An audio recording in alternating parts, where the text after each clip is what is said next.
Oh, we got another 30. Yeah. 7 o'clock. Okay, it's 7 o'clock, and I'd like to welcome you all back to the Zoning Board of Appeals regarding the Lunenburg Village hearing. I should know it by heart all the way down. And it would appear that we're going to be entertained with somewhat of a change in the request of the applicant regarding the 40B. And I think, aside from, Lisa, you got a couple of letters for housekeeping. Are they short and brief? One is, the other one's a little lengthy. Okay, well, we need to get on the air, I guess. We're on. Oh, we are on? Okay, we are on. We're okay. Go ahead, Lisa. The first one's dated April 3rd. Dear Mr. Bowen, in response to the proposed changes at the Lunenburg Village, 250 Whalum Road project, I would submit the following fire protection concerns. 1, these buildings will require full fire alarm and sprinkler systems per the building code. 2, the applicant will need to provide adequate water supply into the project to support said sprinklers and fire flow requirements. The flows for large apartments-type buildings will be significantly different than those for single-family homes. The preliminary plans we reviewed did not address water supply. 3, consideration needs to be given for fire apparatus access to the sides and/or rear of the buildings. On the conceptual plan, some of the buildings have access to only one side, severely limiting fire apparatus and aerial ladder placement in the event of an emergency. Similar projects in town have been constructed with access to at least both sides of the long axis of the buildings, if not all 4 sides. I do not believe the F&L right-of-way will provide that access to 2 of the buildings. 4, I would strongly suggest a peer review for fire protection aspects of this project. The process was done for Tri-Town Landing and Emerald Place project and was very beneficial. The technical review and oversight required to ensure fire protection is properly addressed is well beyond the capabilities of our department. If you have any further questions, please feel free to contact me. Respectfully, Patrick A. Sullivan, Fire Chief. The next one is from an abutter, Ralph Simonelli on 261 Whalum Road. It's to the building official, copied to the zoning board. I will be out of town on April 9th at 7 p.m., therefore unable to attend the Lunenburg Zoning Board hearing. The hearing is scheduled to address the petition filed by Whalum Road LLC to modify the building permit from 64 single-family homes to multiple apartment complex for the property located at 250 Whalum Road. My property is located directly across the street, i.e. 261 Whalum Road. I strongly object to the petition to modify for the following reasons. 1, when I built my home, I was told by Gary, who sold me my land and built my home, that the property across the street was being developed by him with a limited number of single-family homes. I was told by Gary that the character of the community, a bedroom community, would be preserved. And he told me that the homes would be priced beginning at $320,000. This information gave me some reassurance that my property value would not be negatively impacted and that the development was consistent with the present use of the community. Gary's request to change from single-family to 5 apartment buildings will have a serious negative impact on the character of the community and will negatively impact the value of the surrounding property. If Gary is allowed to change from single-family to 5 24-unit apartment buildings, my house will face a 5 apartment building complex, not the 320,000 single-family homes as promised. The approved planned community called for 64 homes. Presumably, these homes carried with them 2-car garages. Prior to building, I expressed to Gary my concern regarding the potential increase in traffic for the approximately 128 additional vehicles coming and going from this planned single-family community. The entrance to the building site is on Whalum Road, just 20 plus or minus feet from my driveway entrance. Gary assured me that there would be more than one exit to the development and that I would not be impacted as feared. Gary's proposed modification will increase exponentially by the number of vehicles owned by the multiple unit dwelling family size. With 24 units per building and 5 buildings, the increase in traffic will be at least 2 to 4 times as much as originally presented. A minimum of 2 cars per unit times 24 units times 5 buildings equals 240 vehicles. 3 cars per unit will mean an increase in 360 vehicles, and if there are 4 drivers per unit, then the increase in traffic for that one development will be 480 cars. If these are 2 or 3 bedroom units, it is not inconceivable that there are 2 to 4 drivers per unit. There is no possible way that this much traffic can be absorbed on Whalum Road or in the bedroom community as it currently exists without negatively impacting the quality of life of the current residents. This massive increase in traffic, especially during peak travel times in the AM and PM, would put unnecessary stress on the community highways and will decrease property values. I did not buy a house on a busy street and did not want to see Whalum Road become one. One wants to live or buy a home on a busy main street, which is what it will become. People already use Whalum Road as a shortcut between Mass Ave and Summer Road. I strongly object to the modification, the traffic congestion and volume impact, the change in the character of the predominantly single-family community on Whalum Road, and the undeniably negative impact on the surrounding single-family home values, all support a denial of Whalum Road LLC's petition to modify the existing comprehensive permit. I bought my house because it sits across the street from a park on a tree-lined street densely populated by single-family homes with the knowledge that an upscale $320,000 plus single-family community would be built across the street from my home. I did not and would not have bought or built the home if I had any idea that Gary was going to erect 5 apartment complexes directly across the street. I respectfully request that you deny Whalum Road LLC's petition to modify his plans from a single-family community to a multiple-building apartment complex. Cordially, Ralph E. Simonelli, owner of 261 Whalum Road. Rather comprehensive and duly recorded. Thank you. Is there any further? No. Okay, that's fine. So with that, I think it's appropriate to have the applicant present what his thoughts are on the matter to the board and to the public. And with that, we invite you to entertain us, if you will. Good evening, Mr. Chairman. Paul Haverty for the applicant. Also with me, Gary Lorden and Brian Melissi from Whitman and Bingham. I think Brian can give us an overview of the changes to the project and the conversion from the 64-unit ownership project into the 120-unit rental project. Brian?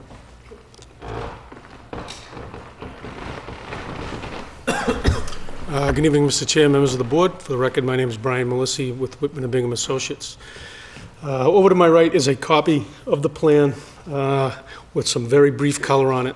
And if I may walk over there, do I need to bring this thing with me or can I yell? I think the camera's been modified so that I believe it's okay to do that, or we just Perfect. move that. He'll be off mic. Take the mic. I gotta, Yeah, take the mic with you, and I think the new cameras will encompass that, and if it doesn't, I'm sure they'll yell at us shortly. No, he did. sure, I'll be brief.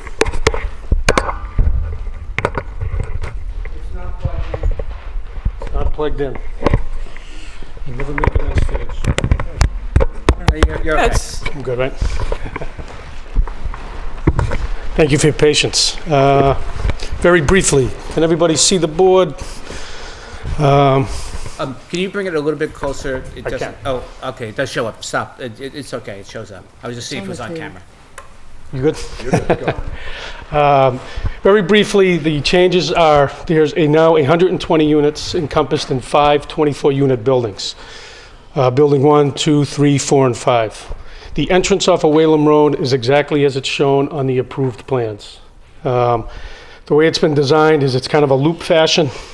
Each building has a 10-stall garage associated with it, so 10 of the units could be rented with a garage spot. Over here in the middle of the property is the wetland area that's been shown on all the design plans up until now. The outer blue line is the buffer zones associated with that wetland area. So we are well away from any of the wetland areas now. The development and the construction is concentrated into the area here. I know this is a large scale or a small scale plan.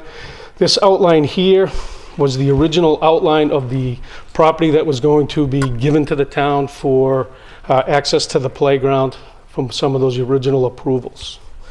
Down at the bottom of the page here is the existing FNL right-of-way.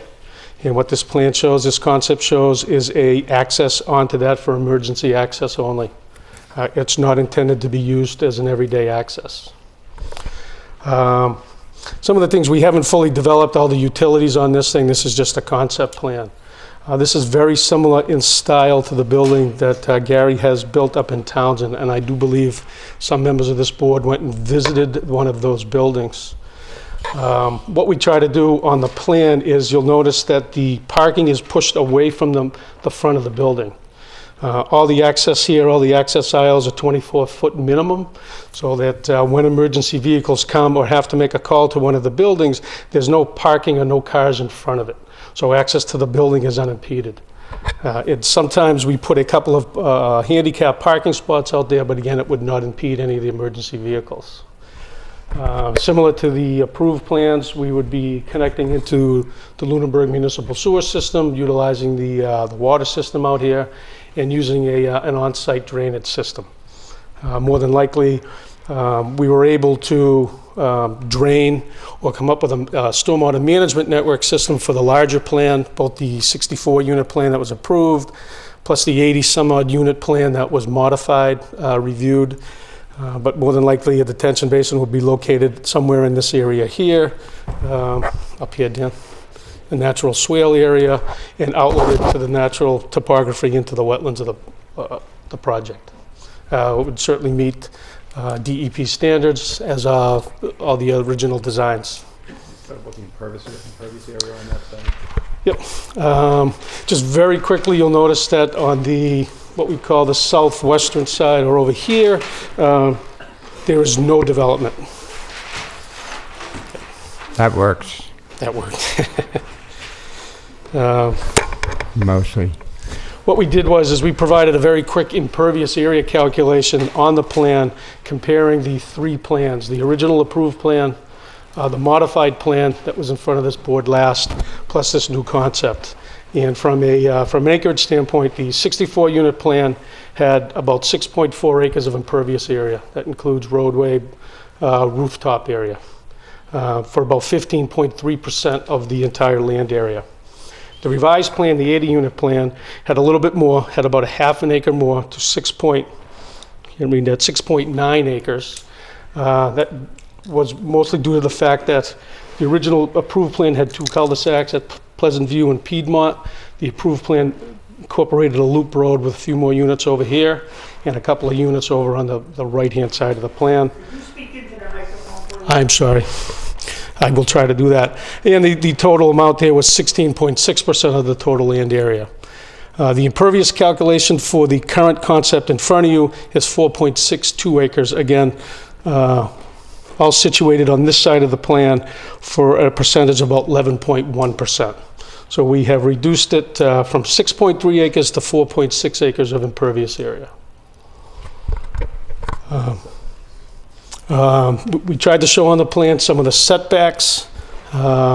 Starting out with the first building here, we are 212 feet off of the right-of-way to Whalum Road and 71 feet to the closest property line for building number one here.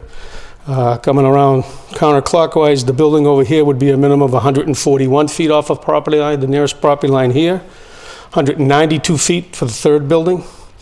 And the fifth building over here, which is closest to the water district building, would be 64 feet off of the corner here and 74 feet off the nearest property line over here. This building is kind of in the middle of nowhere.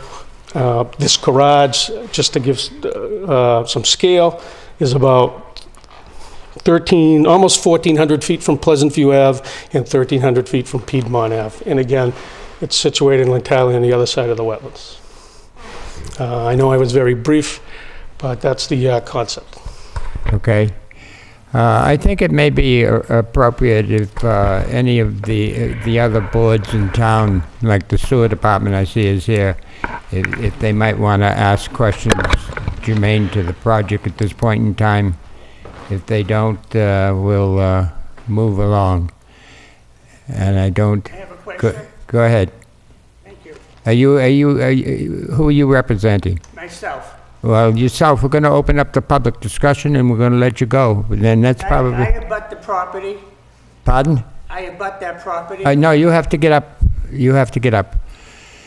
Everybody has to get up and talk to the mic now. No problem. Okay, you don't sound like you do. I've been a presenter for many years. Oh, I live at Sergeant Ave, number 78. I'm at the end of the street, and I'll show you where my house is.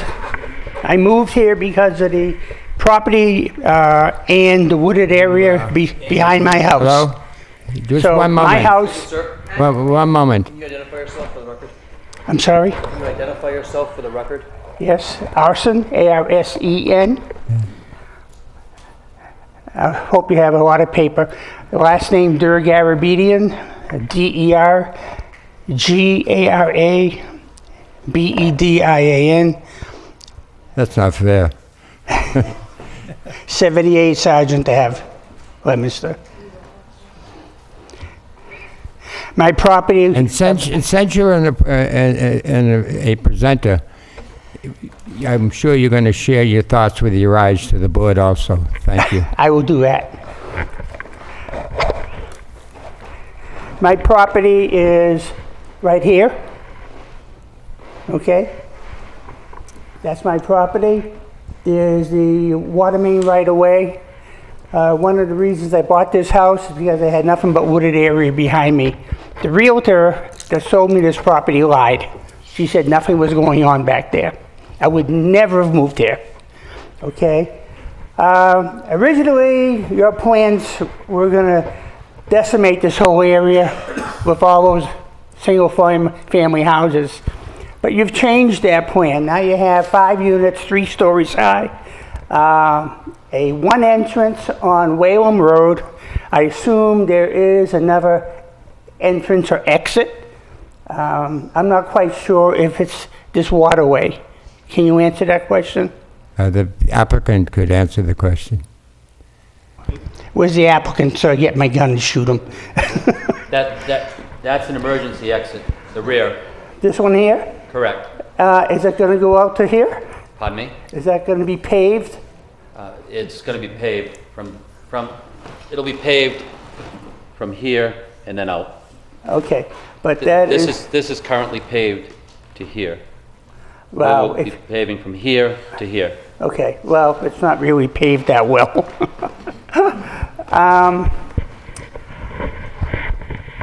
One of my questions is, these are 3-story buildings. Is there going to be a replacement of trees in here that you decimated? And what are you going to do to protect our property from looking out on this disaster? The vegetation is already taking place and starting to grow now, and we will do a great deal of Well, Bradford pear trees and plantings, and we currently have a building under construction now in Townsend that will have the landscaping in, and what we'll present to the board are pictures of that, and it's going to be very similar to what we're doing in Townsend. the vegetation that's growing in this area is really low brush that managed to thrive because the 80 and 90-foot trees are gone. I'm going There to were- ask you to, instead of expanding, please make your points to what you think, but don't get into details on it Okay, because we're going to follow up. My point is, the you. environmental impact is tremendous. We have red-tailed hawks. I saw a possum and a porcupine back there. My next-door neighbor saw 3 deer the other day, and so now these animals have no place to come to. So I hope that you would at least take into account the environmental impact that you've created. The other concern I have is, are you guys gonna fill in any of this area up to the swampland and aquifer, the water that comes into that area? What are you gonna do about that? We're not planning on filling any more area. It's going to remain the same topography, You're going to leave it, other than where we're constructing. you have to move up when you interchange. What you're saying is you're going to leave it in the natural state that it was in, is that what you're saying? We're going to leave it in the natural state. We don't intend on changing any topography, other than where our construction is going to take place. Okay. What about all the stumps that have been left? Yeah, you have stumps there that you tore out all these trees, and you've left in old growth stumps. The stumps will be ground. We do on every site. Are you going to replace the pine trees and oak trees that were growing there? That's old growth, We have stumps there from old growth that were anywhere from 15 inches to 20 inches. Would you, I would like to interrupt a little bit because I don't want to, keep elongating. I want you to make your points. My point is... Wait a minute, just a moment. I would like Gary to speak to the, overall to the issue of what you plan to do in a brief statement. As to polish, if you get what you want, to polish off the landscaping of the land, what you plan to do. Maybe that would answer a lot of questions. Our intention is to grind the stumps that are piled up now, because we did stump the lot. Currently, if you walk out there, the vegetation is taking off on its own here. We have no intention on touching anything in here, but wherever we disturb the areas here, taking up topsoil, anywhere we remove topsoil, we will reclaim and seed and plant grass. But we won't be grassing out this whole area. It's going to be within the limit of our construction, and where we take up topsoil, we will replace. And it's going to be replaced with more low-growth trees like Bradford pears, more landscaping trees, cherries, and then plantings, rhododendrons, PJMs, that type, and then flowering plants as well. Jerry, I want to point out... Do I understand this is non-existent? Excuse me? Is this non-existent? You got to speak to the board, not to the applicant. Okay, is this non-existent? This is thrown out. The board right at this point in time, all issues are in front of the board. No decisions have been made. And everything, the applicant is in front of the board to make a proposal to the board on what you're seeing above. Everything else that you see there is sitting in background.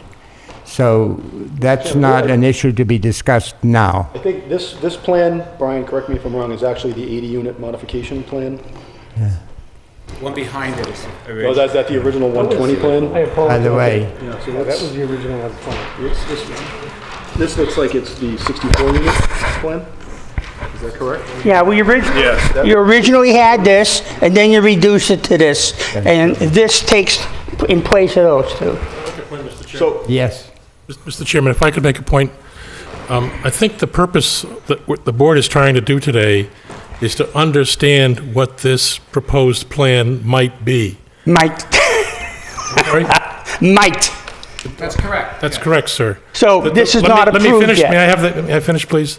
The board has not made any decisions about getting away from the old project, nor have they made any decisions about accepting a new project.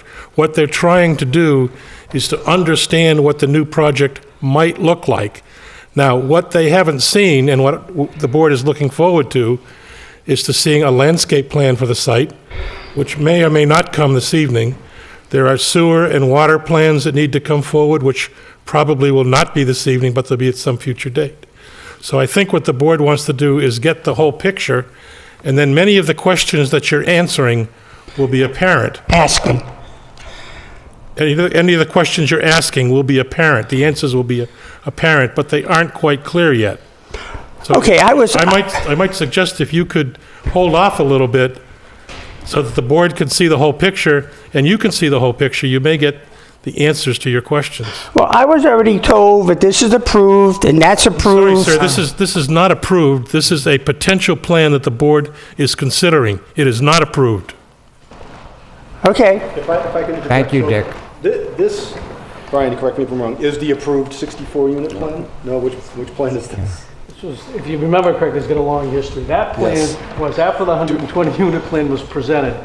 You had Gary go back and provide a couple of options on reducing the amount of units. We're getting out of control here. What I'm trying to show is that the approved plan has units along here, which would be in the vicinity of here. Right up here. Is it up here, Brian? No, Yeah. down here. Yeah. Like the lines. This is upside down. Let's turn it this way. Okay, so along here, along the Lunenburg-Leominster line, where there currently are a number of units that are approved, there will be nothing. The setbacks, and even along here, as you see in the cul-de-sac, these units along here, these units are pushed back significantly from when they would already be. So you're going to have a much larger buffer in this area than what is already approved. Okay, so this is the proposal then. This is the proposed modification. There is Okay. an approved project that does have units along here and along here. That's Okay. already been approved. That's I already. hope that answers your question, and we can begin to move on a little bit, and I Well, to appreciate... be frank with you, I could live with this. Okay? But before this gets built, I want to get the hell out of here anyway. Okay. It's been brought Be to... very blunt. Thank you. It's been brought to my attention, and I thought I already covered it. The discussion for We department... moved here from Newton, we shouldn't have stayed there. Pardon? I thought I asked if there was any department heads that wanted to speak at this point in time, and I heard none. Sewer department is here. They're absorbing the information, and I guess don't want to come forward at this point in time. So I think I covered it. So we are properly in public discussion before we move on. So if anybody else for public discussion would like to say something, Just, you're Mr. welcome. Chairman, Pardon? just one question if Go we ahead. could.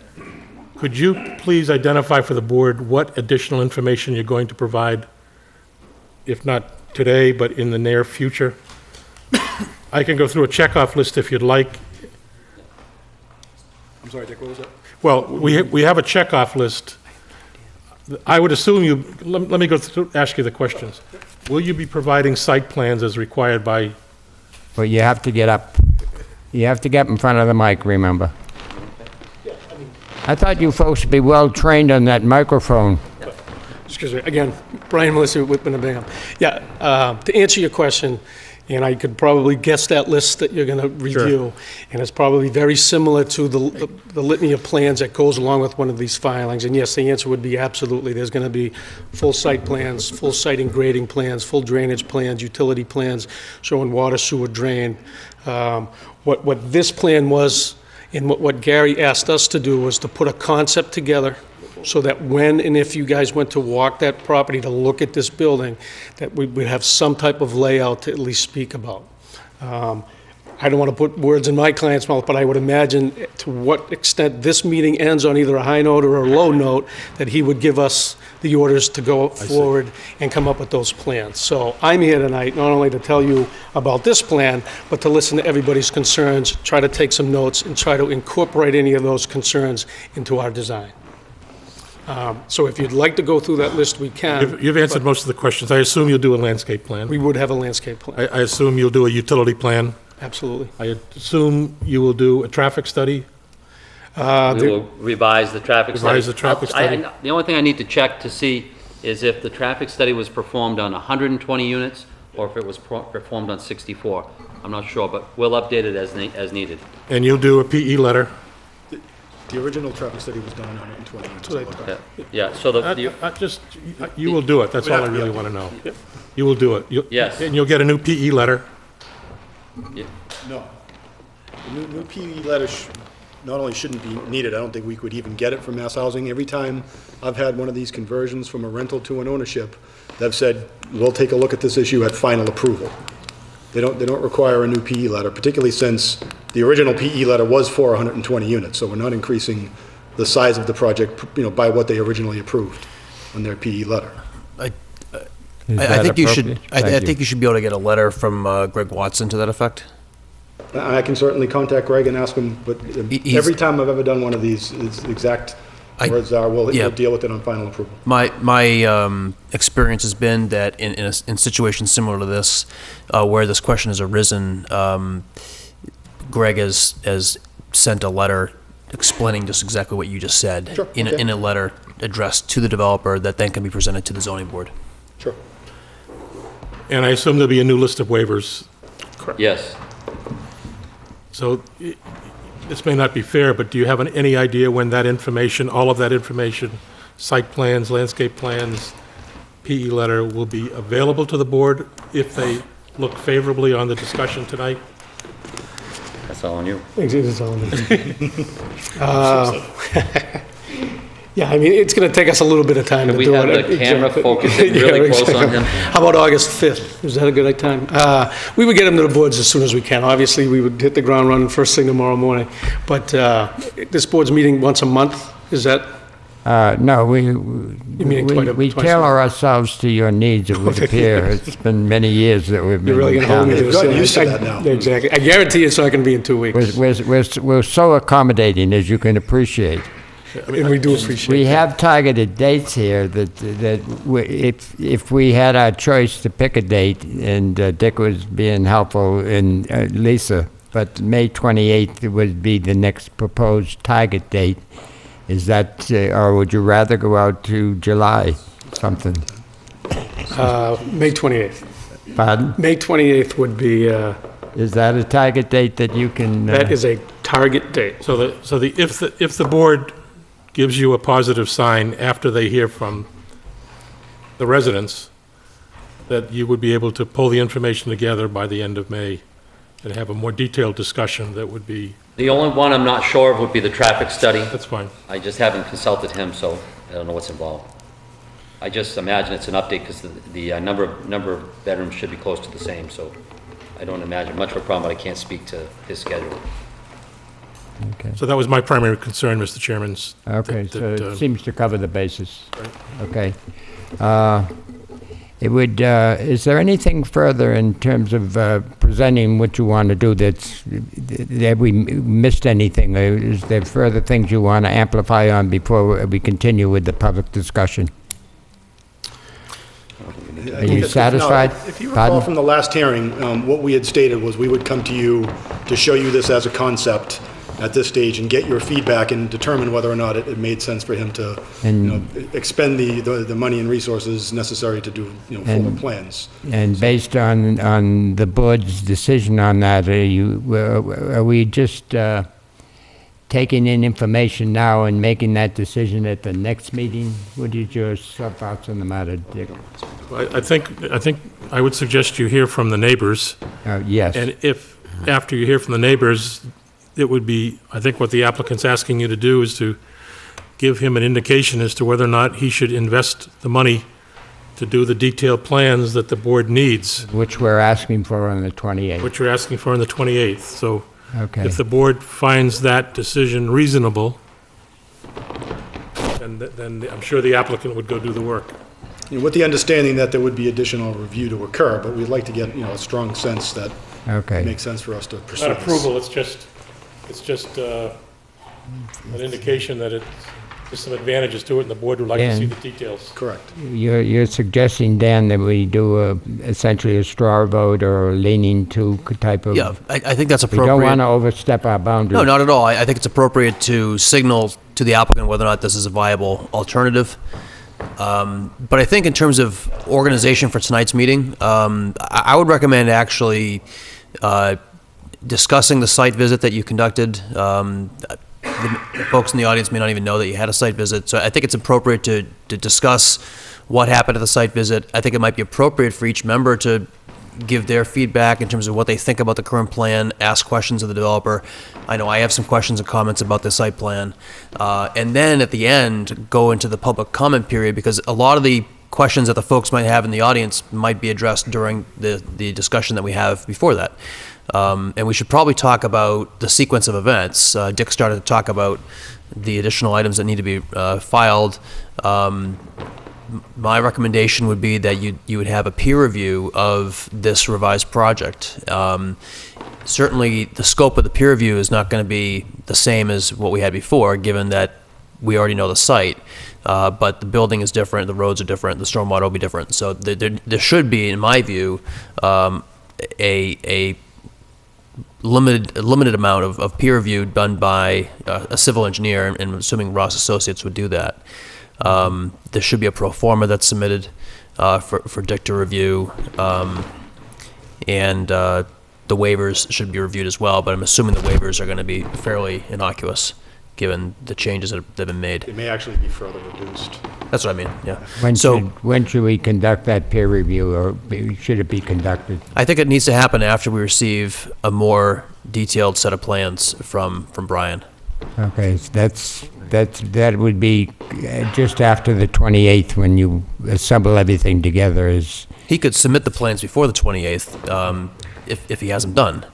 And we could start the peer review if there's no Yeah. objection to the applicant allowing the zoning board to use the applicant's funds to do a peer review. Okay? I mean, that's typically status quo as we do that, and with this board's permission, we would, as we get you copies of things, we would give copies directly to your peer review to kind of expedite things. And I presume that would continue to be Ross Associates, Jesse Johnson. Pardon? I presume it would still be Jesse Johnson from Ross Associates, who's been, that seems who's done the peer appropriate, review. For the Yeah, if the board's happy with if the board's happy with this Yeah, work product. we stay consistent. We don't want to reinvent the wheel if we can help it. So then as soon as Brian has all of that material. So you got completed, can someone to send it the board communicate and to with. Jesse. Well, maybe I ought to put Started. that out to the board to see if the board would approve, and that's Ross, right? So the chair would accept a motion from the board regarding accepting for a peer review the Ross Associates. Mr. Chair, I think that might be a little premature. I'd like to have a discussion about the lot and understand things a little bit more before we would have to worry about the peer review. No, I'm just saying, just to the principle of what we do. In other words, we use the same people we did before to this point. That's all. I don't think that really matters at this point. I mean, I'd rather have a discussion on the lot and have the public discussion first. Oh, yeah, well, okay, my point was only approval from the board to use the same engineering talent that was used to bring us to this point. If you object to that, I have no problem, we can put it in abeyance. Okay? So there. I think that getting back to your point, Dan, I think it's appropriate at this time is to have some discussion, because the board did meet with the applicant at a site in Townsend where the apartments were. And Dan, you think it's probably appropriate if we give our comments at this point in time in that regard as to what we observed? Does anybody on the board like to discuss what they did observe and for pro or con in the matter? Yeah, I will, Mr. Chairman. I took the site visit Saturday, and I was pretty impressed with the building, the quality of the construction, the detail, the units themselves. You know, the garage situation seemed like it was all pretty well thought out. I didn't think the buildings were, well, the one building that's there were, you know, of enormous size. It seemed to be a typical size for, you know, that amount of units and stuff, and seemed to be good quality materials, good construction. That was my impression, Mr. Chairman. Mm-hmm. Anybody else have a comment that visited? Well, I would join in Paul's comments. I don't recall the number of bedrooms in those units, Gary. Maybe you can help us with the numbers. We have, we've proposed on that site, there are two 24-unit buildings, and of the two 24-unit buildings, we have 42 two-bedrooms and 6 one-bedrooms, and no three-bedrooms. And we're looking to do the same, two bedrooms and one-bedroom units. Yeah. Now, one of the thoughts that came up in regard to the number of units that would be out there, the town has a requirement to have 10% of their inventory to be affordable units. The amount of units that are being presented on the second plan, in other words, the condominiums or the houses, if you will, is that if we granted the 80 units being requested, 25% of those would be counted as towards the goal mandated by the state of having 10% of your housing affordable. 10%, the 25% of 80 is a smaller number. As you can see, 10% is 18, about 16 units. If in the application, in the applicant's application for rental units is what he's proposing.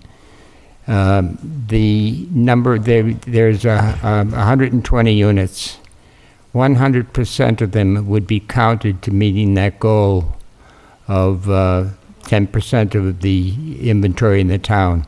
It's estimated that the town has, well, a couple of years back, it was 4,000 homes. It's probably greater than that, so we have a requirement of achieving some, if you say 10%, about 420 or 40 units that needs to be accomplished. We are working our way to accomplish part of that through the 40R, which is the apartment complex. The planning board takes care of that. I've forgotten what the name of it. Tri-Town Landing. Tri-Town Landing. This unit here as proposed, and if it is accepted by the board and endorsed by the people, would give us an account of 120 units. So if you add that, we're starting to build towards the 420 to 40 units that is required. And then the town can take over in its own destiny as to how it will build from that time forward. So that's one of the benefits that the board might look and the people might look to say, is that a reasonable benefit to the town in that regard? And then if they were apartments, would the density be lesser or greater? And that would relate to the number of children, the number of people, and so forth. And then you weigh the balance of the two, of what's in the best interest in the town of Lunenburg. And there are some benefits that and I'm speaking to my own self at this issue, would begin to develop, in my mind, a positive thought process. And then what we'll do is, after I've spoke here and the rest of the board has spoken to the issue, would open up for public discussion to sense the feeling of the people that sit here who are most concerned. And with that, I go to the other members of the board if they have any comments. First, I'd like to continue with my comments on that site visit, Mr. Chairman. Go ahead. You know, I couldn't recall the number of bedroom units, numbers of bedrooms, so thanks for providing that to me. But as Paul had already indicated, I too was impressed with the quality of the workmanship there and the appearance of the unit. The units that we went through, I thought were very well done, and I'm in favor of that kind of a development in general. Whether it's the right for this site remains to be seen, but what we saw there, I thought was very attractive and well done. Thank you. And the site was ideal in that you've got surrounded by trees there that you left standing, and it's far enough off the road so that once the plantings are done, I think it would be a very attractive site. So I thought the external of the buildings was also well done, and I thought it was a good alternative. Okay. Any other further questions? I'd go along with both of these gentlemen on what they said on everything. I thought it was very nicely put together, very beautiful inside. Obviously indistinguishable as far as which units would be affordable and otherwise. And one thing I wasn't sure of, we talked about was handicap accessible. There was one unit per building. 1 unit per 20 needs to be handicap accessible with showers and countertops and stoves and ovens and such. So it would be the same here. So there would be 5 appropriately for this construction? Actually 6. 6, okay. The idea of the garages I thought was a great idea too, and the closeness of them to everything. I looked at access and egress for fire and safety at the same time, and I wasn't sure about the back of the buildings for being able to access inwards. Is there a central access for fire? To the back of the buildings in Townsend? Yes. No, there's not. So that's a question that would have to be addressed in Lunenburg. via Sure, the- we're open to any suggestions that the board has, and there's things that we can do in the site planning that can address those concerns and still keep both the developer and the board happy. The other thing with regards to the garages, where you said there were 10 units per building, I might consider that instead of renting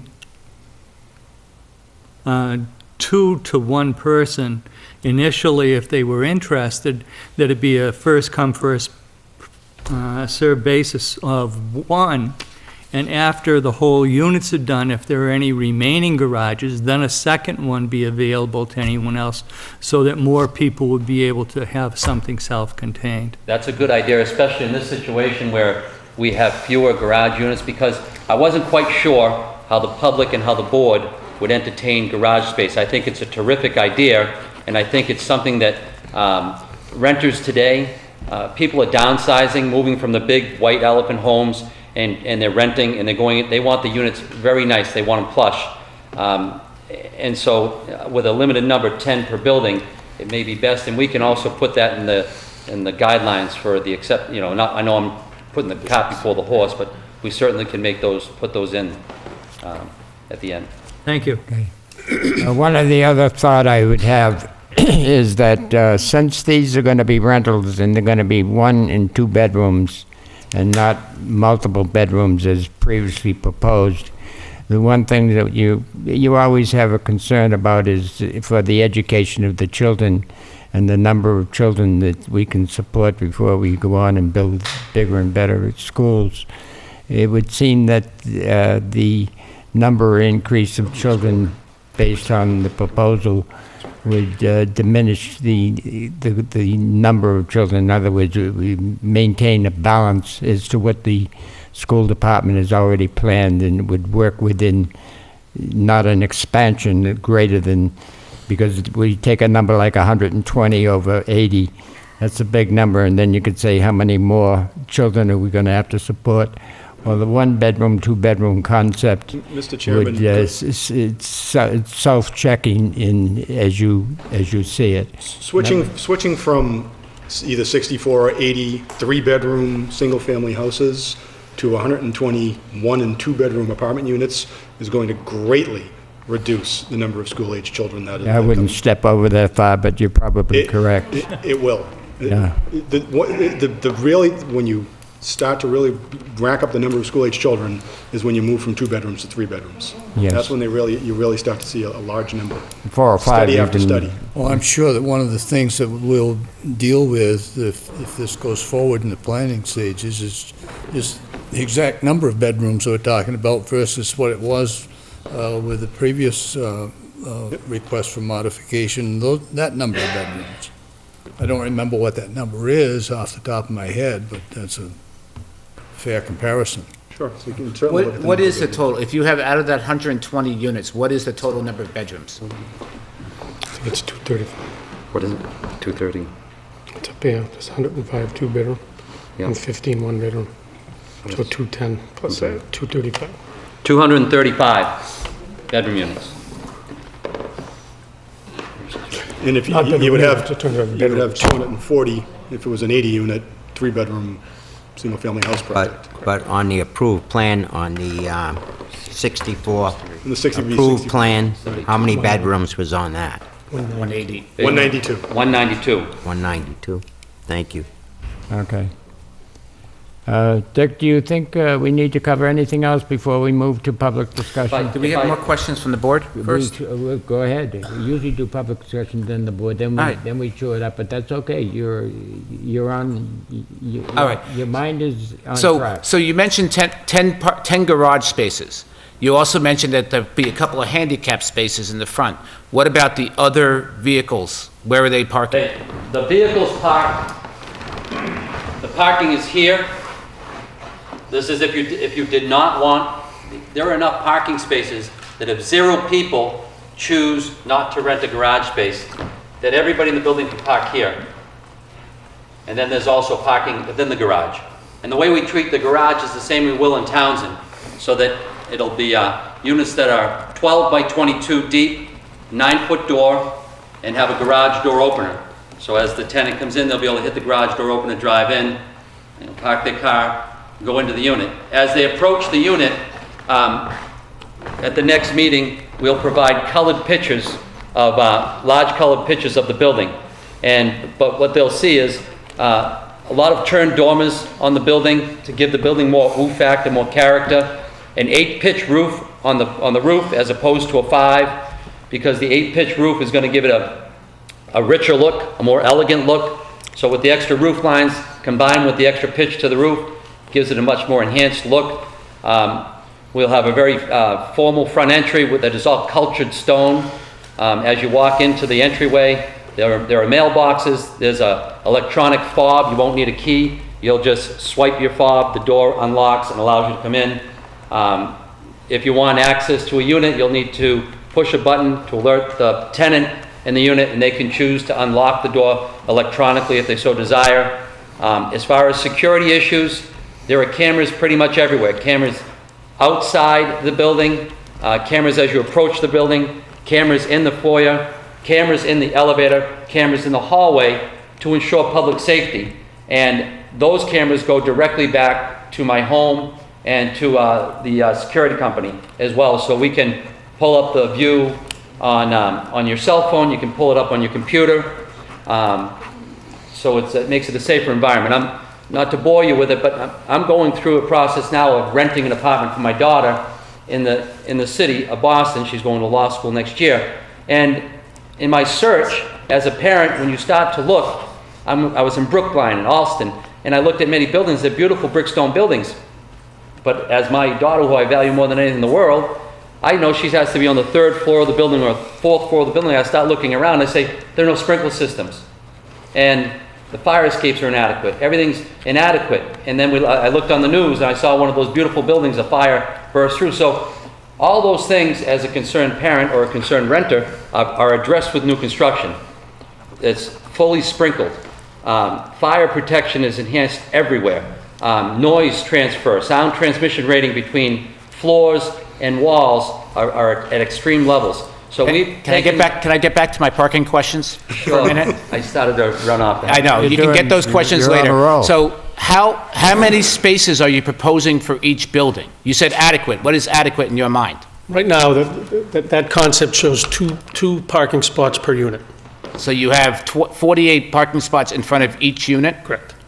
Okay, plus the 10 Exterior garages. parking. Exterior. How wide is that area in front of each building?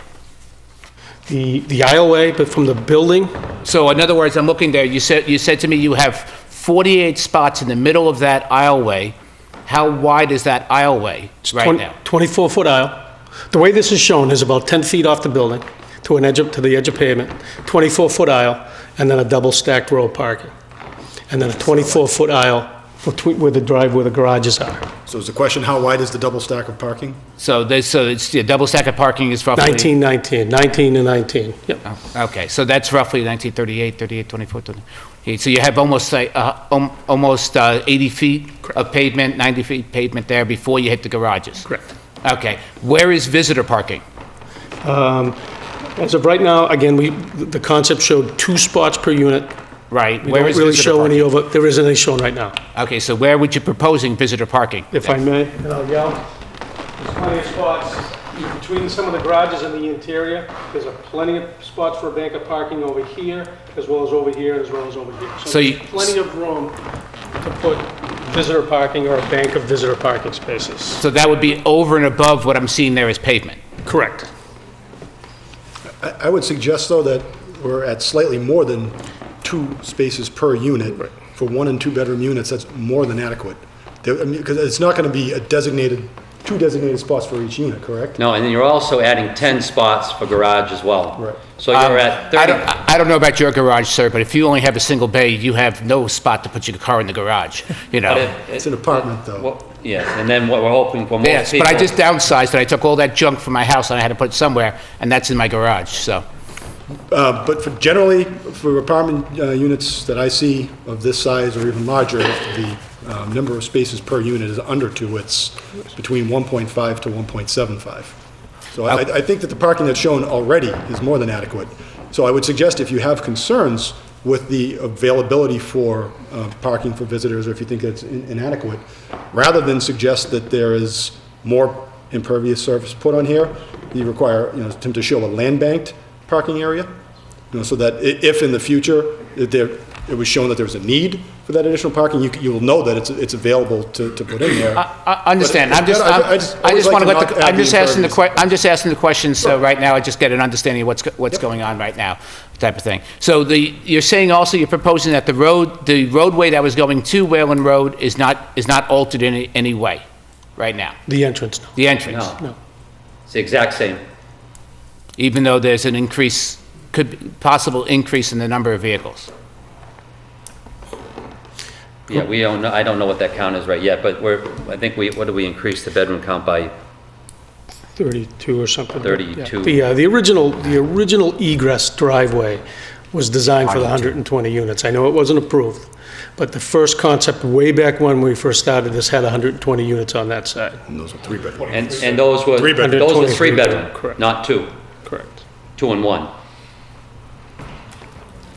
Okay. And so the other side of this is that you show a little bit of green space between the units in the center. What other green spaces you're planning on adding? Should I wait for future plans for that? Look, the whole concept of it now is all green, because the things that we had heard from the last meeting, or the previous meetings, were the concerns over here on Pleasant View and Piedmont. Everything has disappeared. This is all green. These trees haven't been cut, and they will not be cut. So this remains treed here. You have the swath of the wetlands here that is remaining as wetlands, untouched. No bridges, no crossings, no anything. Right. Everything is pulled drastically further away from the wetlands area, so we are well over 100 plus away from the wetlands. So we're taking any issues with conservation and taking it off the board. We've moved everything further away from the property lines, so we're drastically further. I mean, the closest building to the road is 212 feet. That's the closest building to the road. So we've pushed everything back. We've kept it up topography-wise on the high, flat side of the land. It's made a natural area right here that is perfect for a basin, and everything just is pulled away, pulled together, but still in a large area of space. We have 41 acres of land here, 41, and on all of our concepts and proposals, I've never once gotten, for a better term, piggy with my submission, because our business is in Lunenburg. What I want here is much like we have in Townsend, something we can be proud of. They suggest multipliers of 8 units per acre, which would take us over 320.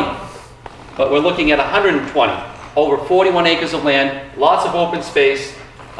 This land here being donated back to the ball field. I'd like to open dialogue with the water department, because this whole area right here, this big long triangle that was full of housing before and back directly behind these homes have now been removed. So any concern that these abutters had to setback to their properties, that has been removed. The only thing I'd like to do is open dialogue with the water district, because they had interest in obtaining some land for a garage for the water department. Now that we've gone to such a large amount of green space and open area, it would allow this entire area here, if the board thought it was a good idea, to be donated to the the Lunenburg Water Department. Excuse me, but you already removed all the trees up to the swampland. How, Hold on. area. Hold on, you can't... Destroyed the whole area. Hello? Everything has to come through the chair. There's no yelling from the back. We can't have I'd that. like to make a comment. Will you make the comment when it's appropriate, please and thank you. Okay. That was my initial question. Any further questions? Mr. Chairman, I have some comments and questions. Go If ahead. you want to hear them now, or Pardon? if you want to hear them now, I have some comments and questions. Please. Okay. That's what we're here for. We're here to turn the soil over and get ready to plant new grass. Well, maybe we can have our garden that I wanted last time. Those are cars, though. Actually, Mr. Blatt actually asked most of the questions I was going to ask, but I did have a few comments. Well, first of all, the buildings themselves, I'm assuming no elevators? Is that No, correct? there's an elevator. Oh, there is? Yes. There's an elevator. everything is built to, the most strict codes. Energy efficiency-wise, we blow everything out of the water that has been proposed in this area. I noticed not to throw stones, but like at Tri-Town Landing, they have units that are what they call through the wall, that are very, very economical to buy, and it provides you with your heating and your cooling all in one unit. The problem I have with that is that they come through at 80% efficiency. We want to be Energy Star compliant, so much like you saw over in Townsend, you're going to see 95% efficient furnaces accompanied with air conditioning. You're going to see state-of-the-art domestic water supply with a direct fired unit that holds about 2 gallons of water that runs at an extremely high efficiency. Everything is LED lighting. LED lighting in the units, LED lighting outside of the units, so it's very energy efficient and a lot of, high upfront cost, but low maintenance cost over time. Yeah, I should have mentioned my comments, I'm sorry, about the site visit. That was one of the things that struck me, was having an elevator there so everything is handicap accessible. What about management? Who's going to be the property manager? Are they going to be on site? The management will come from our company. We have a rental company called Mass Ave LLC, which currently has over 100 rental units. We'll soon have over 150 rental units. We have a bilingual secretary that handles, obviously for English and the Spanish community. We have an office that is staffed during the week. There'll be emergency numbers for evening contacts, and we have professional staff that we maintain the units ourselves. Okay, so the management office would be off-site? Management office is off-site at 69 Mass Ave in Lunenburg. Okay. Is there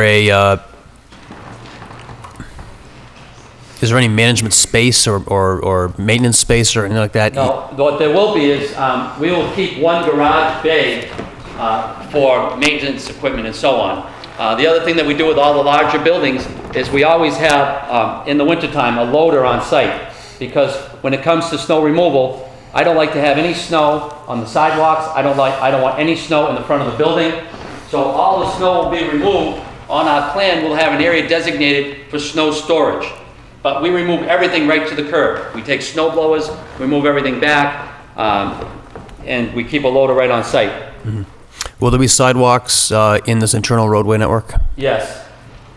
Do you mean in this area here or over in this area? There'll be sidewalks to get to Whalen Road from all the buildings. Yeah, that's what I mean. This is a loop road, basically, with parking in the middle, so there'll be sidewalks all the way around. Okay. What about common facilities, such as a recreational? I mean, when you see large apartment developments like this, you typically see a clubhouse or a common area. We're not proposing pools or common area or clubhouse.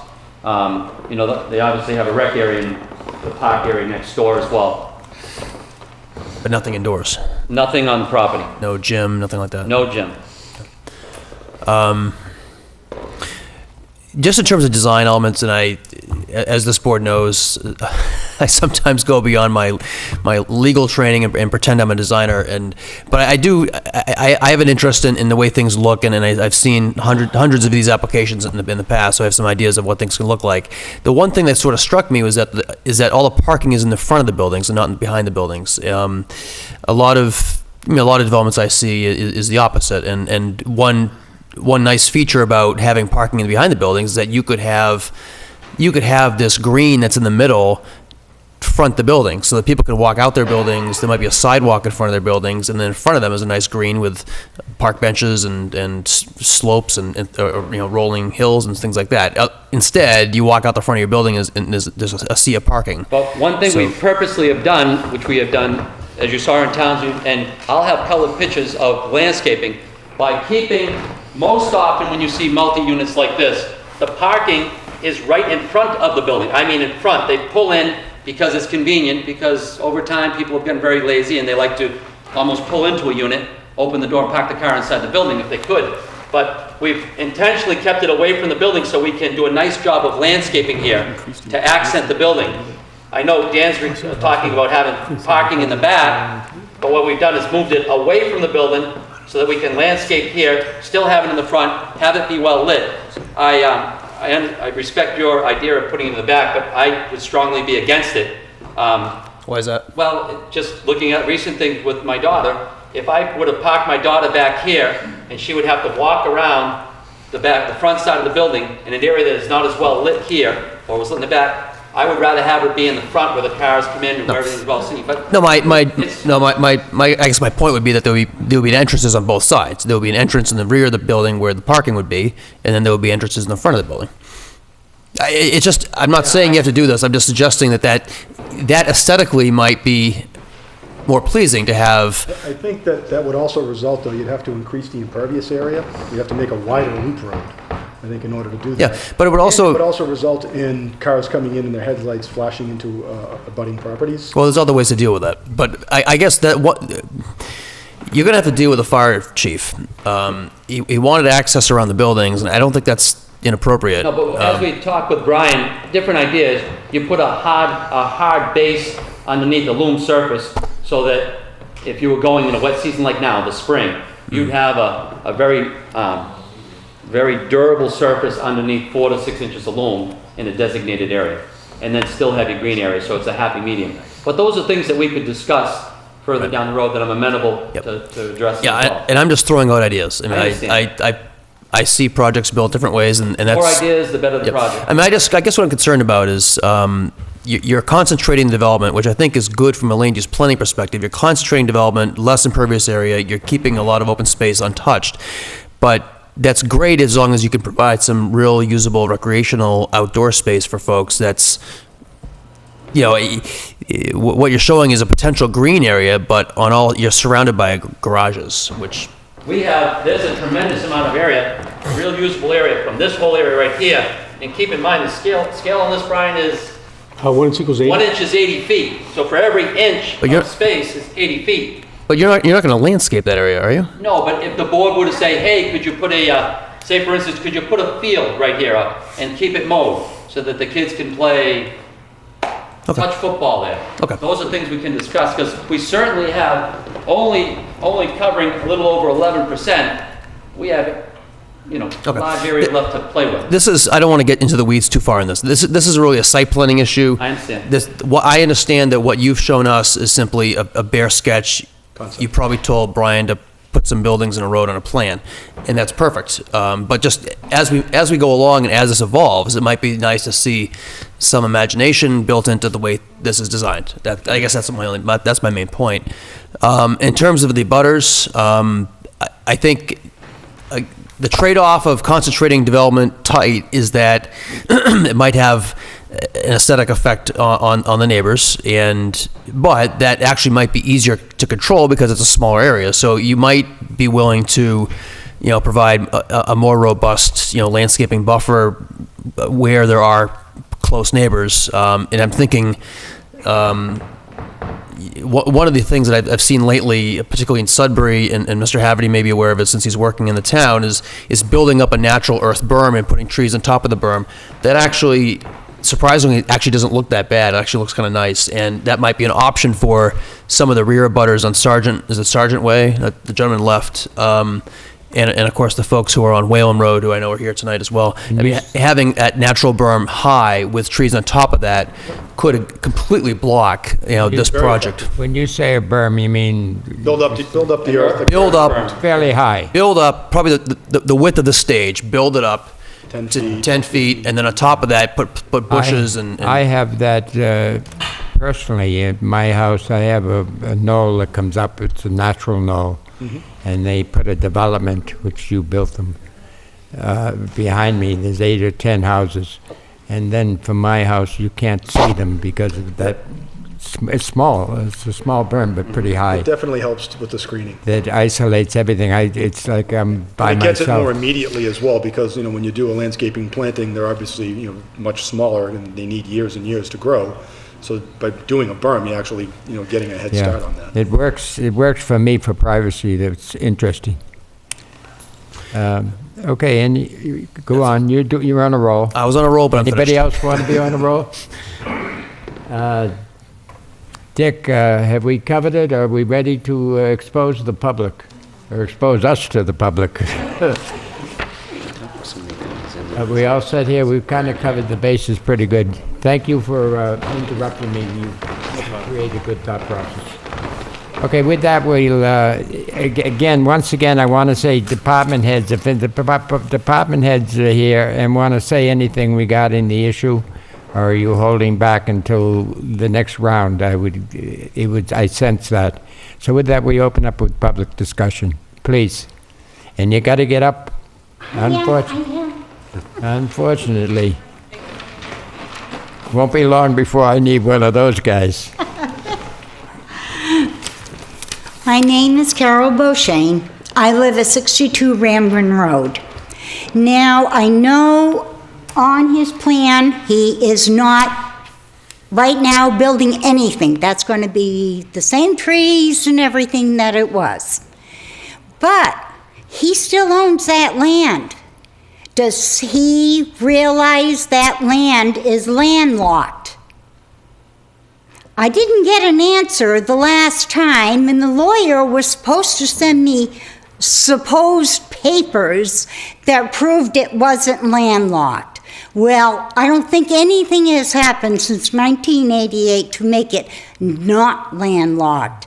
And I'm concerned because down the years, he could always build there if he thinks he has a right-of-way to Pleasant View.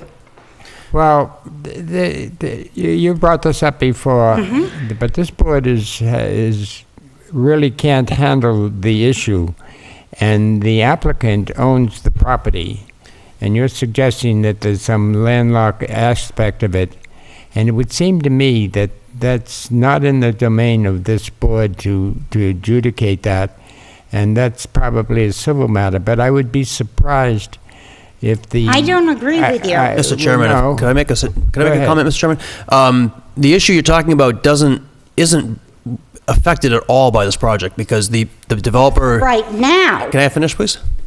I didn't interrupt you. Please don't interrupt me. All right. Thank you. The current project does not show any development on that side of the wetland.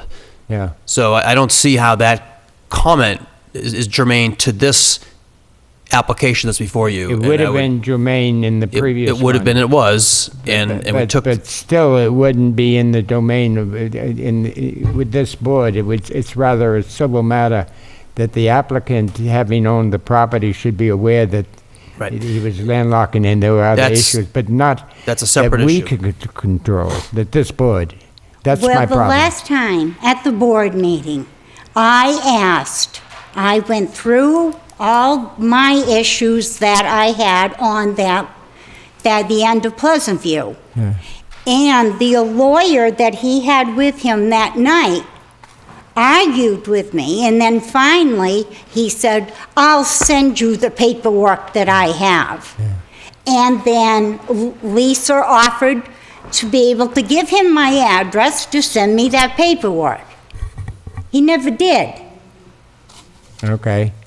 Well, And that was at the board meeting All right. concerning But- his building. But for the purposes of this present discussion, that your concerns goes away because nothing's going to happen if this board approves the rental units as proposed. So that vanishes and still exists.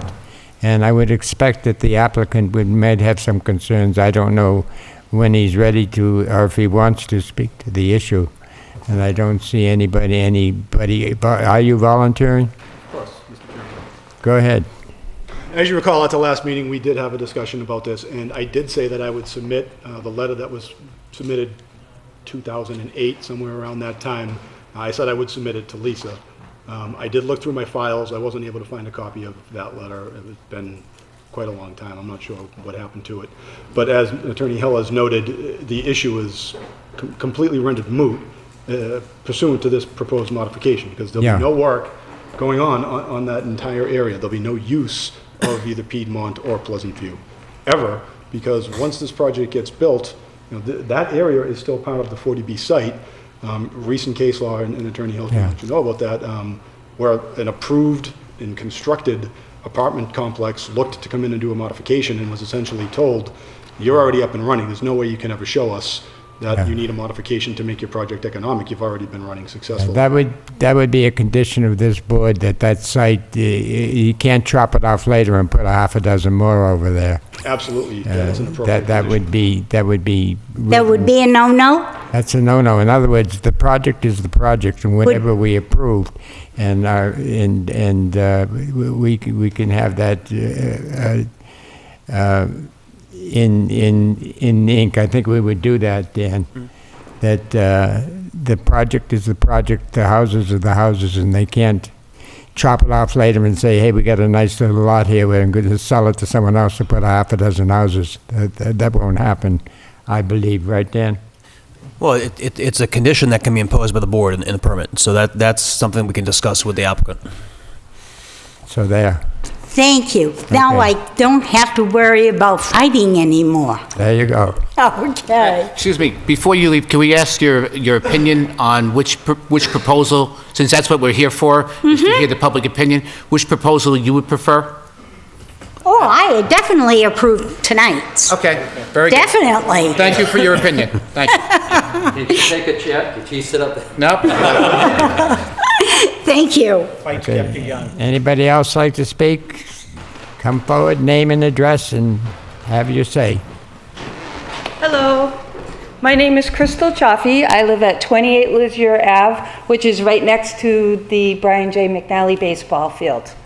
My concerns, and excuse my confusion, am I to understand that the smaller buildings are the garages? Is that correct? Yes. Okay.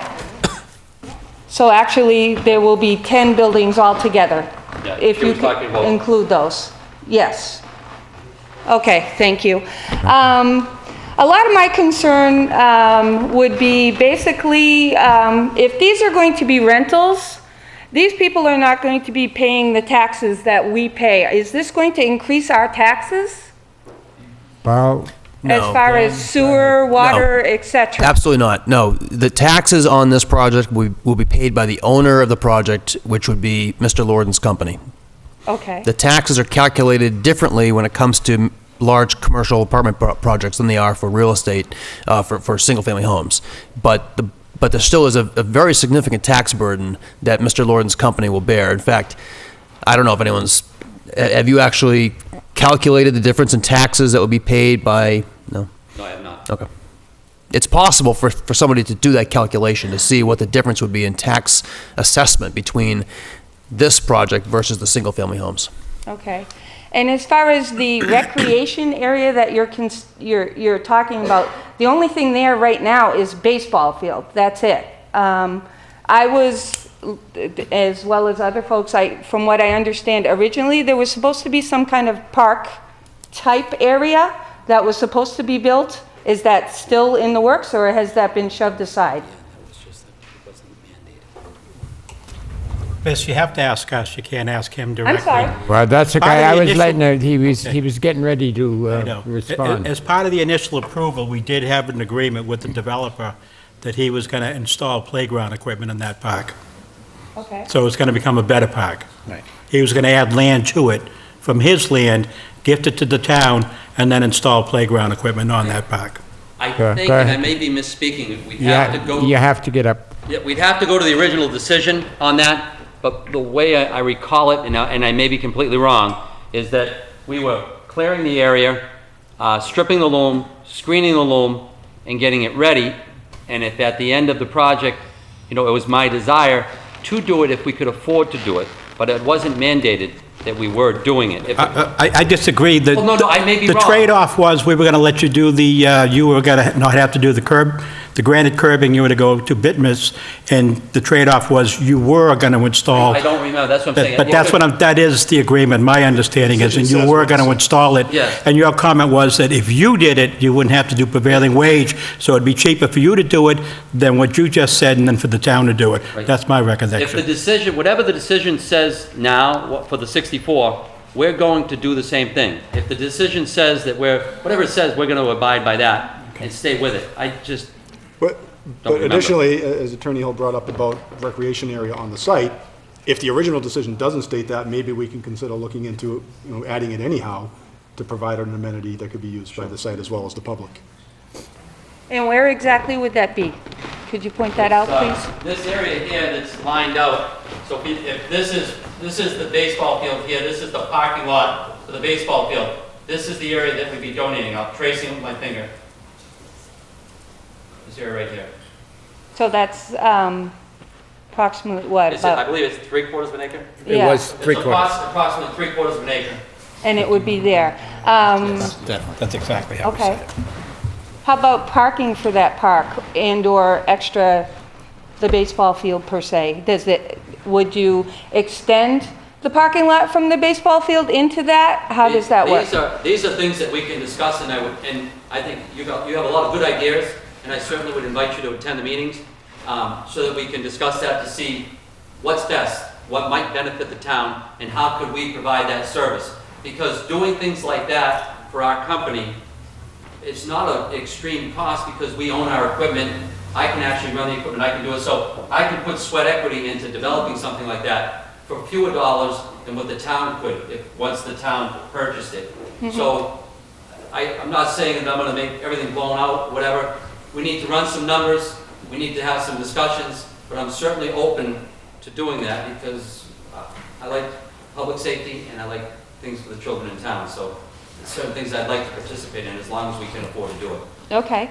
If it changes from the original plan to the 5-unit plan, is this something you still want to do, or is this going to change that altogether because the plans have changed? We're going to build something here, for sure. Okay. It's a matter of whether we're doing, our options would be to do the 64 as it is, to appeal, put in 80, and then appeal it to the state and try and get the 80 homes. Or to go submit this project, the town could choose to accept it or reject it, and then our option would be to go to the state for to appeal. So those are kind of our three options.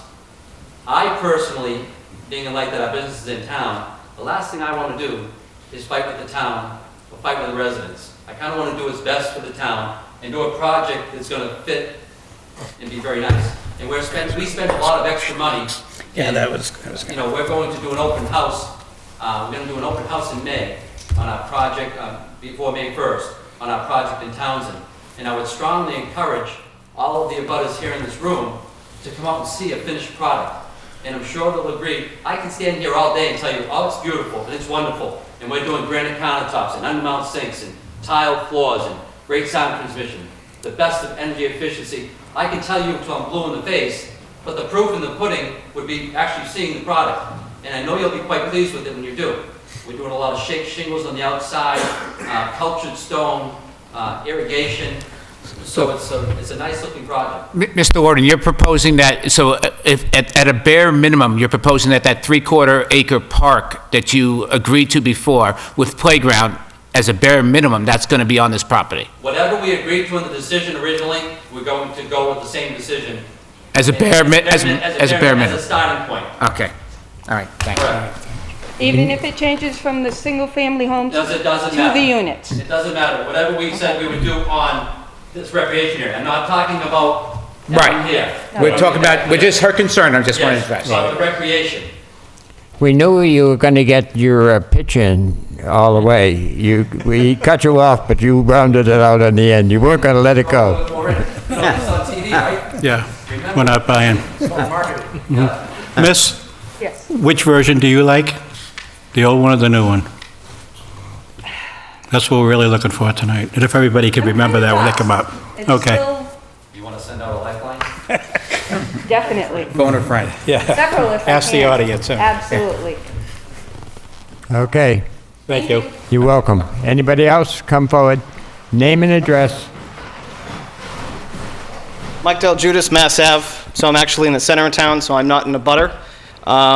But I heard about the project, and I thought it would be interesting to come and check it out because I think it impacts the whole town and not just the butters to the property. As I sat here tonight, I just heard about it today. So there's not a ton that I know about it, but it was good to sit through all this and hear everything. So a lot of my questions were answered. So basically, getting straight to the point, if the board elects to go forward with the new proposals, I would strongly, strongly, strongly urge you to make sure you put somewhere in there legally that he can't cut that property off and build another 5 units. Sorry, no offense. To keep it as is sounds like a much better plan than to potentially down the road 5, 10, 15, 20 years when none of us are here to see that happen again. Well, not again, to get cut. So I would strongly urge you to put something in there. I also didn't get a strong sense for the trees that have been gutted. I didn't get a strong sense that that's going to look great anytime soon, putting little tiny trees there. So I would also maybe urge the board maybe to put something else in there to make that area stronger aesthetically than what it sounds like is being proposed. So having said both of those things, if you couldn't put through the legalities of cutting that in half, I would favor the old project, because at least in that case, the whole thing is then contained and it's done, and you really can't develop on it anymore. The whole thing will be entertained, I mean, will be done. In other words, that whole 42 acres, and then, I think we said it before, and we can have it reinforced by someone else other than myself. Right, so... That in perpetuity, that 42 acres, whatever it is, will have these houses built and never chop it up and cut it off and build more houses. Precisely. So and, if and there I was... would go to our attorney. What do you say? That's it, right? Yeah. In perpetuity, no further building on that site. Yeah, we can put a condition in the decision that reflects that, and we talked about that, and I think there's some other ways that we can structure that. If and the applicant, they're in pause. You're in concurrence, Gary, you're in concurrence that we, if this is approved, the rest of that 40 acres can never be built on again further. Mr. Chairman, I just had a very brief discussion with my client. I think we can put this issue to bed completely, which is assuming that this plan is approved. Yeah. You'd be willing to, somewhere along here, I would say, the buffer of the wetlands, do a subdivision or an A&R plan, creating that as a separate lot and then deed restricted so that nothing could ever be built there. Wait a minute, I don't know if I understood what you just said. So what do you want to do? This entire back part of the parcel would be created as a separate lot. Yeah. There'd be a deed restriction placed on that lot, preventing any future building ever occurring on that lot. How does that sound, Dan? And on your condition, it would be stronger than that. How does that sound? So we to could you? do a conservation restriction. You wouldn't necessarily have to do a separate plan, right? You could do it as a, I have a problem with the conservation. If you turn it over to conservation land, I got involved a little bit between the water department and the conservation, and what I say is hearsay, but if it can happen, it's problematic. I don't think we're suggesting of conveying the land to the... We're not suggesting conveying the land to the Conservation Commission. We're saying put a restriction on the property. It's called a conservation restriction that has some legal significance. Okay. That because I've seen in the future where conservation and water people swap properties and things become what you didn't think that they were going to become.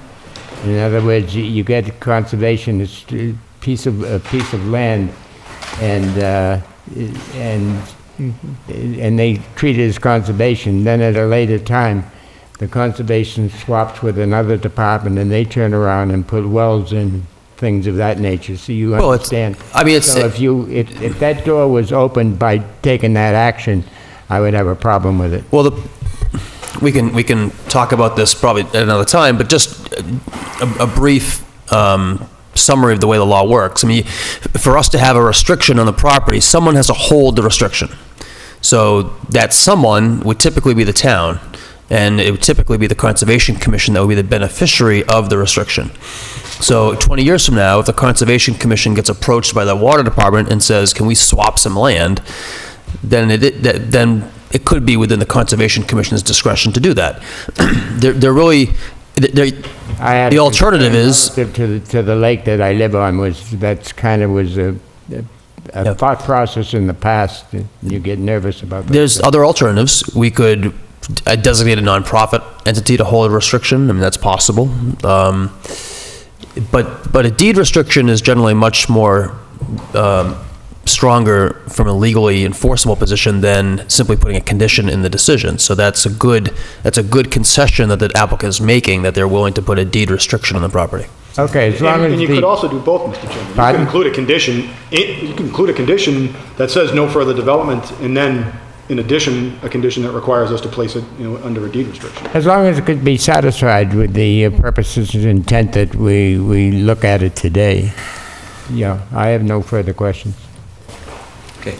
So just to clarify, Mr. Chairman, so you're talking about 3 potential pieces of property that would be either deed restricted or donated to the town or sold to the town. One would be the playground, the second would be the parcel we just talked about, and the third might be the water department? That would be the most beneficial to the town. And just what you were talking about, recreation area here, water department area here, and everything on this side of the wetlands area here towards conservation or whatever they deem necessary, and then throw up another restriction on the final decision about no further growth. But at least that way there, benefiting water, benefiting park, benefiting conservation, and untouched area that can never be touched. Okay. Satisfied? Other questions? Not really other questions, just I guess circling back ultimately. If you had to ask me, I'm leaning towards the original plan, just because I just think it's better for the integrity for the town. I think another thing I think about is the potential school impact, and I know that building homes instead of apartment buildings might on paper seem statistically like that's going to be more of an impact, but this is 2014 and there's a lot of families that live in 2-bedroom apartments, and it's getting increasing every single day. So ultimately, if it was up to me, I would choose the... Well, you have the problem if it's 2 bedrooms, you get girls and boys in 2 bedrooms, and that's the problem. I understand it's not ideal. It's not my situation, but some people don't get to choose what bedrooms they get to live in. Yeah, okay. Thank you. Thank you. Just to speak quickly to the school-age children issue, I was on the Affordable Housing Committee in my town for a period of time, and one thing that we did was we actually commissioned a study of the number of school-age children associated with all of the Chapter 40B developments in the town. I'd be happy to submit a copy of that study to the board. You can take a look at it, but it was very clear. We had a 140-unit apartment building that had a very negligible number of school-age children, and then a 16-lot 4-bedroom homes, and 3- and 4-bedroom homes that had a very significant impact with regard to school-age children. Mm-hmm. So if that helps clear this issue up for the board, the impact with regard to school-age children, I'm completely certain will be much less with the apartments than it is on the 3-bedroom family houses. Thank you. You want to... The sewer department wants to talk. Yeah. Are you talking as a citizen? Yeah. Carl Luck, 50 Sunset Lane, not as the sewer department, thank you. Our turn will come when the plans are done that I heard will be done later. But my question as a citizen, and sort of builds on what was just said here, and I appreciate the board's diligence in looking after the interests of the residents and the town, and from the town point of view, because I'm not a butter. I'm very concerned. I just don't know the numbers. I don't understand, and I would hope that this board would get the data that was just offered. And I don't know if that data covers over time, because the one thing in a home is you tend to have children and then you don't have children for a long time. It's not a snapshot. It's more integrated over 40 years or something would be important, right? Because if children keep moving in and into the apartments, then it increases the cost. But I would like to understand before this decision is made, what the cost impacts are. What are the tax revenues per bedroom, or whatever the appropriate thing is? What are the tax revenues of the apartments versus the homes? So what is the impact to the town? Because it's clear to the town, in every town, that homes, which generate a lot of taxes, don't generate enough taxes for the children in the homes. So you go backwards every time you build a home with school-age children in them. I don't know what happens in apartments. It could be better, it could be worse, but I think we need to understand that, to understand at least that cost part to the town. Which one is more burdensome to the town, or likely to be more burdensome, the apartments or the homes? So I would hope we could get that data in this process. I think so. I think, I intuitively sense that worst-case scenario, it's a break-even, worst-case scenario. Mr. Chairman, the study I was referring to is a fiscal impact analysis. So of can all you those provide that existing for units. us? Absolutely. Okay. Yep, so it looks exactly that. It looks at what the, the tax income is for each of these properties and what the impact on municipal service is, and states whether or not they have either a positive or a negative fiscal impact for each one of those properties. Okay, so you... Submit that. Mr. Chairman, I would hope that's also over time, that it's integrated over a long period of time, because you will run children through the school where you won't run as many children through a home. The study is not over a period of time. It was done as a snapshot. I don't think that there is any capacity to do that. I mean, that would be requiring keeping a consultant on staff. There is a study. There is a study that is done over time. I'm not familiar with it. I can make that available to you, the board. We'll integrate that as part of the decision type of process. We'll integrate it into our paperwork. Yes, that would be very That's helpful fair to the enough, community. right? Sure. Great, thank you. Any opinion, Mr. Lack, on which one? I need the data. Okay. No comment then, huh? Thanks. Okay, next person. Hi, I'm Wendy Bertrand, 71 Longwood Drive. I'm not in a butter, but I come with similar concerns about our schools as an executive board of our Lunenburg PTO, as well as a parent with 2 children in the school district. What I have seen, because the superintendent had her budget for us on Monday night at our meeting, I've seen what's happened in the last 7 years, 6 years, 5, since we have brought in Emerald Place and Tri-Town, in terms of numbers and in terms of our budget. My concern is we're going to continue to have more children in our schools. We're going to grow those numbers, and we are continued to ask every year at town meeting to crunch our budgets tighter and tighter and tighter. Right now, I mean, our district is doing its very best to educate all of our children with the very tight funds that they're given. And we're going to, I have a feeling, be continued to ask to make them smaller, but we're continuing to make our numbers bigger. So I would hope once we're presented with that data, and hopefully that will come at the May 28th meeting, that would be a real consideration. Also public safety too. Again, those budgets, we know at town meeting, they're not going, sure, let's increase our budgets everywhere, because we're continuing to grow our numbers in town. So those are my big concerns, and hopefully the data that we're being promised that will come to us, we'll have at that meeting, so that they're better decisions can be made. Because at this point, I don't like any of the plans, honestly. But in terms of choosing one, I would have to hear more about that data. I think in terms of as it relates to the number of outbuildings that's being developed in town, and if I recall, when we were developing the case for the school, the middle school and the high school and the load factors, that Loxie had, superintendent, had said that in the model and what we created and what we voted on, are capable of taking the influx of what was proposed, I thought.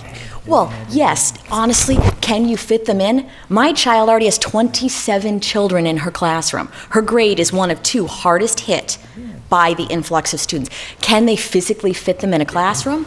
Sure, but will we get the additional monies to add on personnel and supplies and everything that's truly needed to give the kids what they need? I mean, can they get by? I mean, every year we're asking our school district to get by on less and less and less with more and more and more. More and more in terms of student needs, more and more of English language second learners, but no additional staff to help propel that.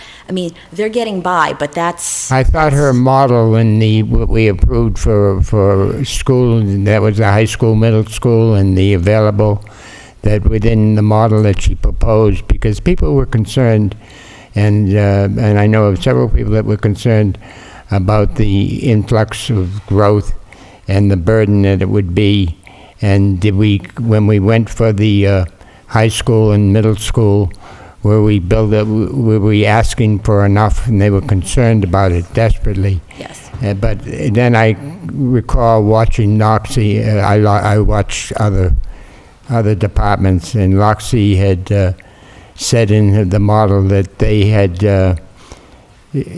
based on the loading, that they would be successful in taking the overburden in within the good guidelines of numbers of children. That's what I interpreted from her comments. So hopefully, And she's hopefully, right. but that's with, And, I'm not sure if that meant- And this project should not overburden the model that she presented in developing the requirement for the middle school, high school, and the available primary schools. That's how I interpreted her words, and I would respect her decision.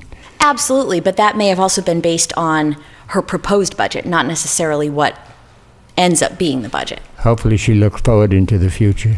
Hopefully she did. Wendy, I appreciate all the work you do in schools, PTO. Can I ask, did she split up, did she look at the difference between the impact that Tri-Town has had and the impact that Yes. Emerald Place has had? They're separate. They're separate on her spreadsheet. Yes, they are. That's what I said. Well, what I'm asking is because Emerald Place is mostly 3 bedrooms, and Tri-Town is mostly 1 and 2. So as per unit, did she give us any, this is going to help us today. Did she give any indication of how many kids per unit or anything like that were added? Separate by each plate, by each. That's correct. Yes, but can I remember both? I remember basic total numbers, but not necessarily individually from each. Okay, So there is statistics out there that tell us how many school children are coming from Tri-Town? Absolutely. Okay, where can we get that?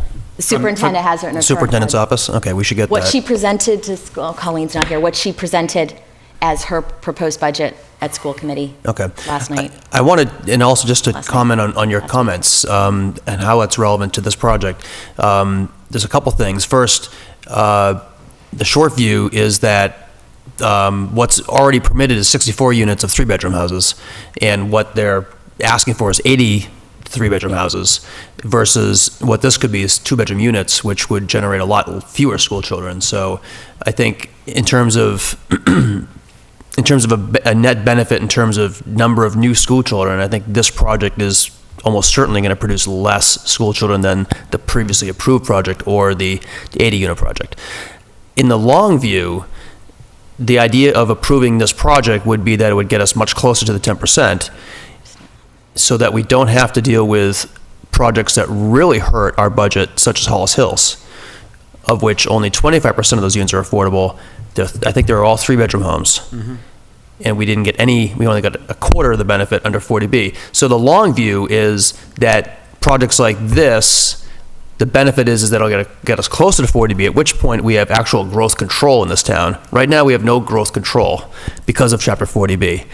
That's the problem with the statute. That's why Lunenburg was one of the few towns in the state that actually voted to repeal this. Unfortunately, that did not succeed, but that's one of the benefits of this proposal, is that it will get us closer to a point where we can actually control growth in a way that is conducive to the town budget. Fair enough, and I did get that said, so thank you. You're welcome. Yeah, Mr. Chairman, just a quick question for town council.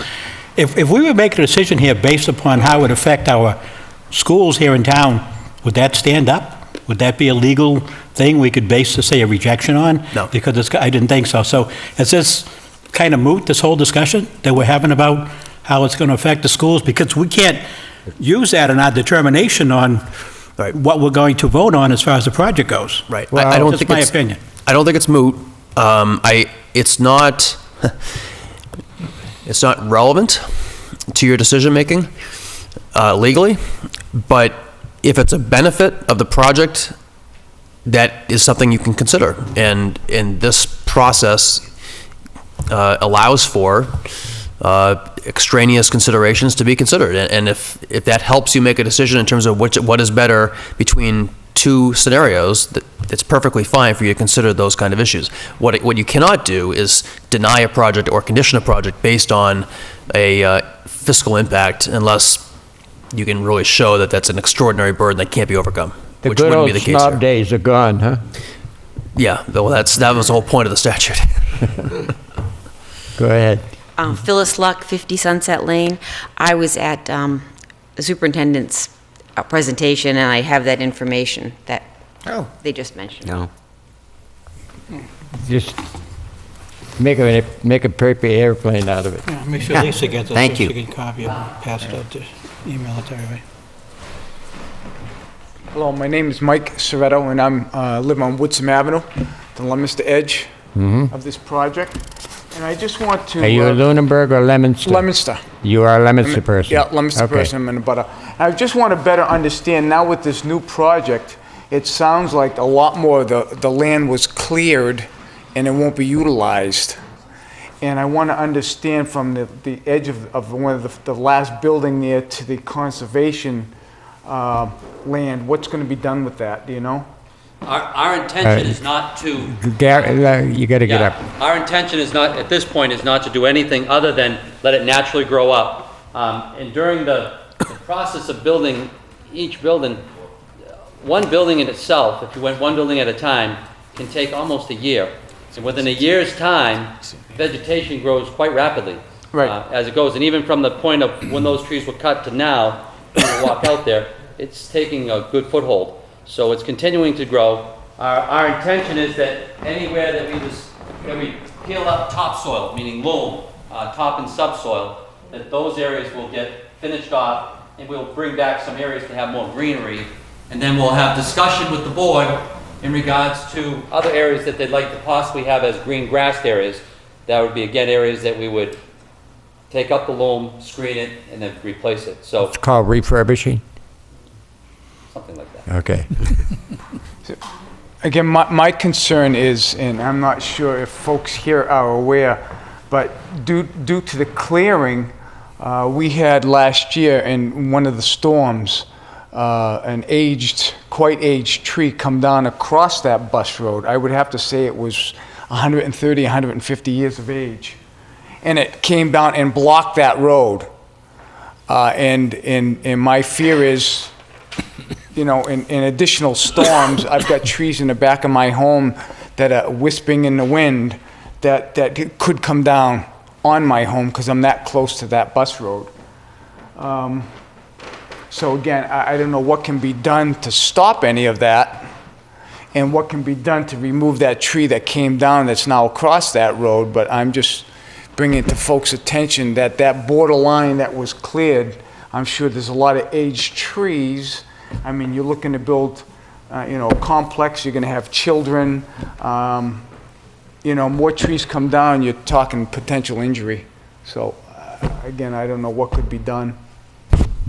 And if you're looking for my opinion, I'm more of a neighborhood guy, that's why I live on Woodsum Avenue, I'm a father of 4, so I would go more with, you know, the 60-plus homes for the neighborhood versus, you know, an apartment complex. Thank you. Thank you. Okay. Anybody else?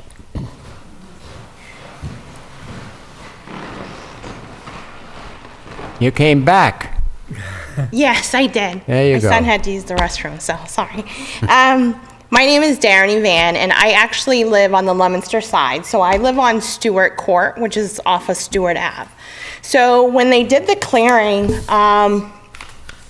now that I drive on Stewart Ave, you can't see anything. It's just all clear. It used to be trees. I specifically bought my house in North Leominster because I loved the area that I lived in. It was the old Whalen Park area, and it was highly dense with trees. I actually took 20 out of my backyard alone. So it was an area that I enjoyed living, and when I bought my house, I purposefully bought my house in that area because it was a residential area, not because it was a going to be a area where there's a whole bunch of apartment buildings. That's not where I want to live. That's not an area I have a desire to live. It's not an area I have a desire to bring my children up in. I have a question. Yes. From where you live to where the proposed quote-unquote apartment houses are, is that line of sight from you? I don't think so. No, because I live on a court, so I'm inside. Once I actually leave my street and go on to Stewart Ave, I would be able to see it, definitely. Yeah. So as far as I'm concerned, that's my neighborhood. Yeah, but I was just wondering if it was I don't line- have a direct line of sight because I live on Stewart Court. Well, yeah, that's, I was trying to put things in Yeah, I'm nestled context. in, yes. You want the whole place to be country all around you. Well, I purposely picked it like that. Well, yeah, I can appreciate. Okay. I also, my children actually graduated, the last two The last two attended Lunenburg.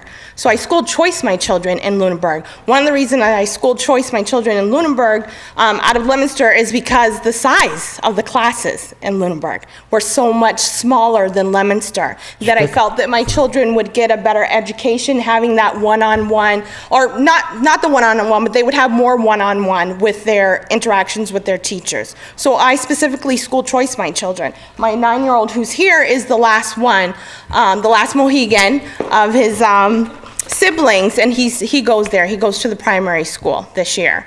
A couple of things that I've heard about that were startling to me is that I know that the gentleman mentioned there was 2 units in Townsend. It was surrounded by a wooded area and great workmanship.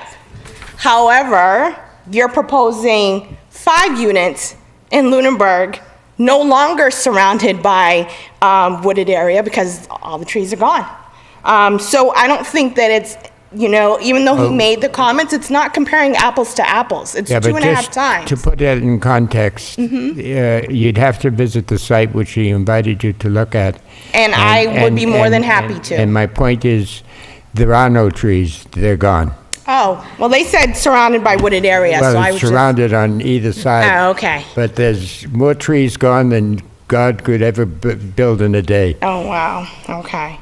The other thing I understand is that there's a need for affordable housing. I get that part, and I understand that Lunenburg needs to move in that direction to accomplish those goals. However, when Emerald Place came in and Tri-Town, that affected me. It affected me as far as the amount of cars, me being able to get out of my street going in either direction. It didn't matter what direction I was going in. It was very difficult. When you're leaving on a Saturday or a Sunday morning, if you gotta be a place in an hour, you're starting an hour and 20 minutes to make sure that you get there on time because it's so difficult and there's always traffic. And I understand when I bought the house that there was gonna be traffic there. I understand that because everyone travels through there. But building those other 2 units increased the traffic so much, by building another complex is going to just increase it even more. And he was speaking about 5 units. It's gonna take a year to do a unit.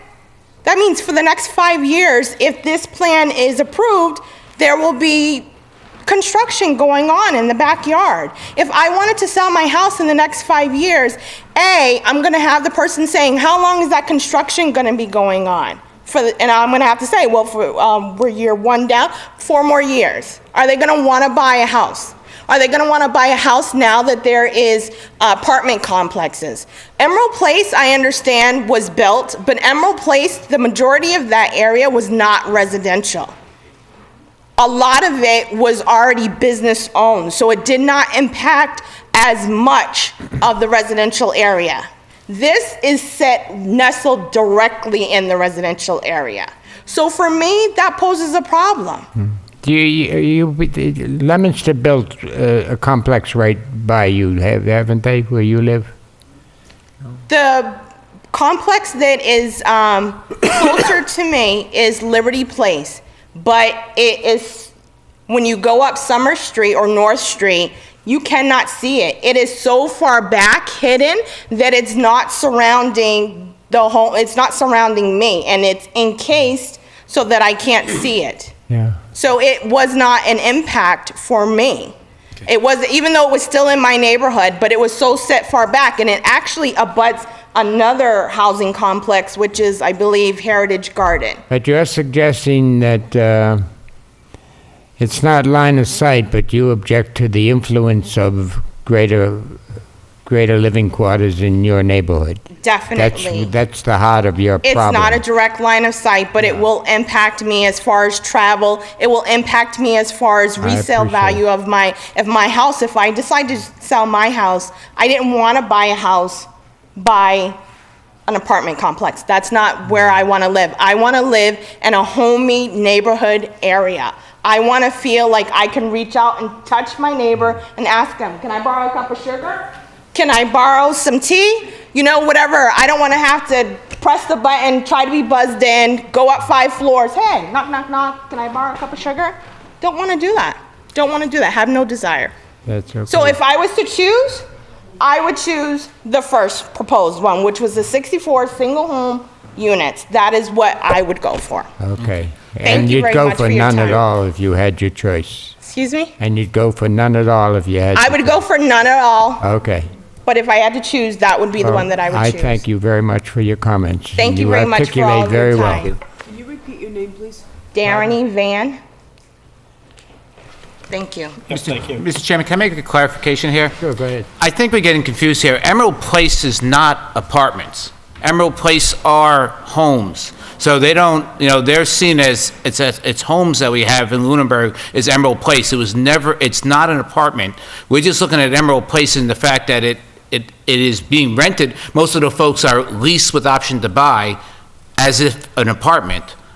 However, it is not an apartment complex. It was brought to Lunenburg as single, dwelling homes that people would buy. Okay, but when you actually call them and you say, I'm looking for a 2-bedroom, so it's almost perceived as if they are, and perhaps they're not, but that's the perception. So I understand what you're saying, but however, we need to clarify that. So in other words, Emerald Place had no benefit to the town of Lunenburg, if you look at it that way.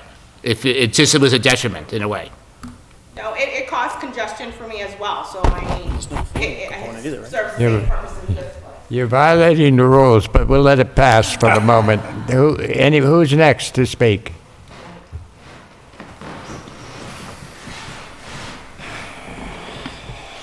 My name is Thomas Casey.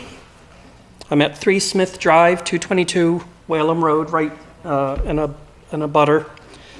To the board, I'd like to thank you for listening to all of our concerns. And I'd like to present a statement that, honestly, I'm appalled that this is being proposed, and these changes are being proposed once again. As an abutting neighbor to Lunenburg Village, my wife and I are very opposed to these project changes.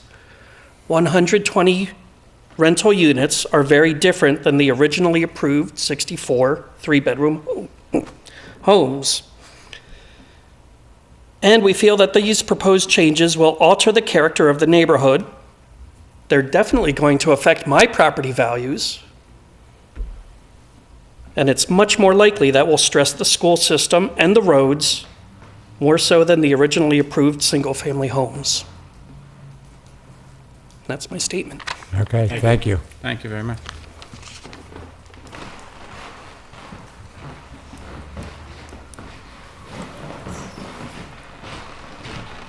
Welcome. Hello. Catherine DeBonis Hoover. I'm at 2 Smith Drive, 220 Whalum Road, a neighbor of Tom.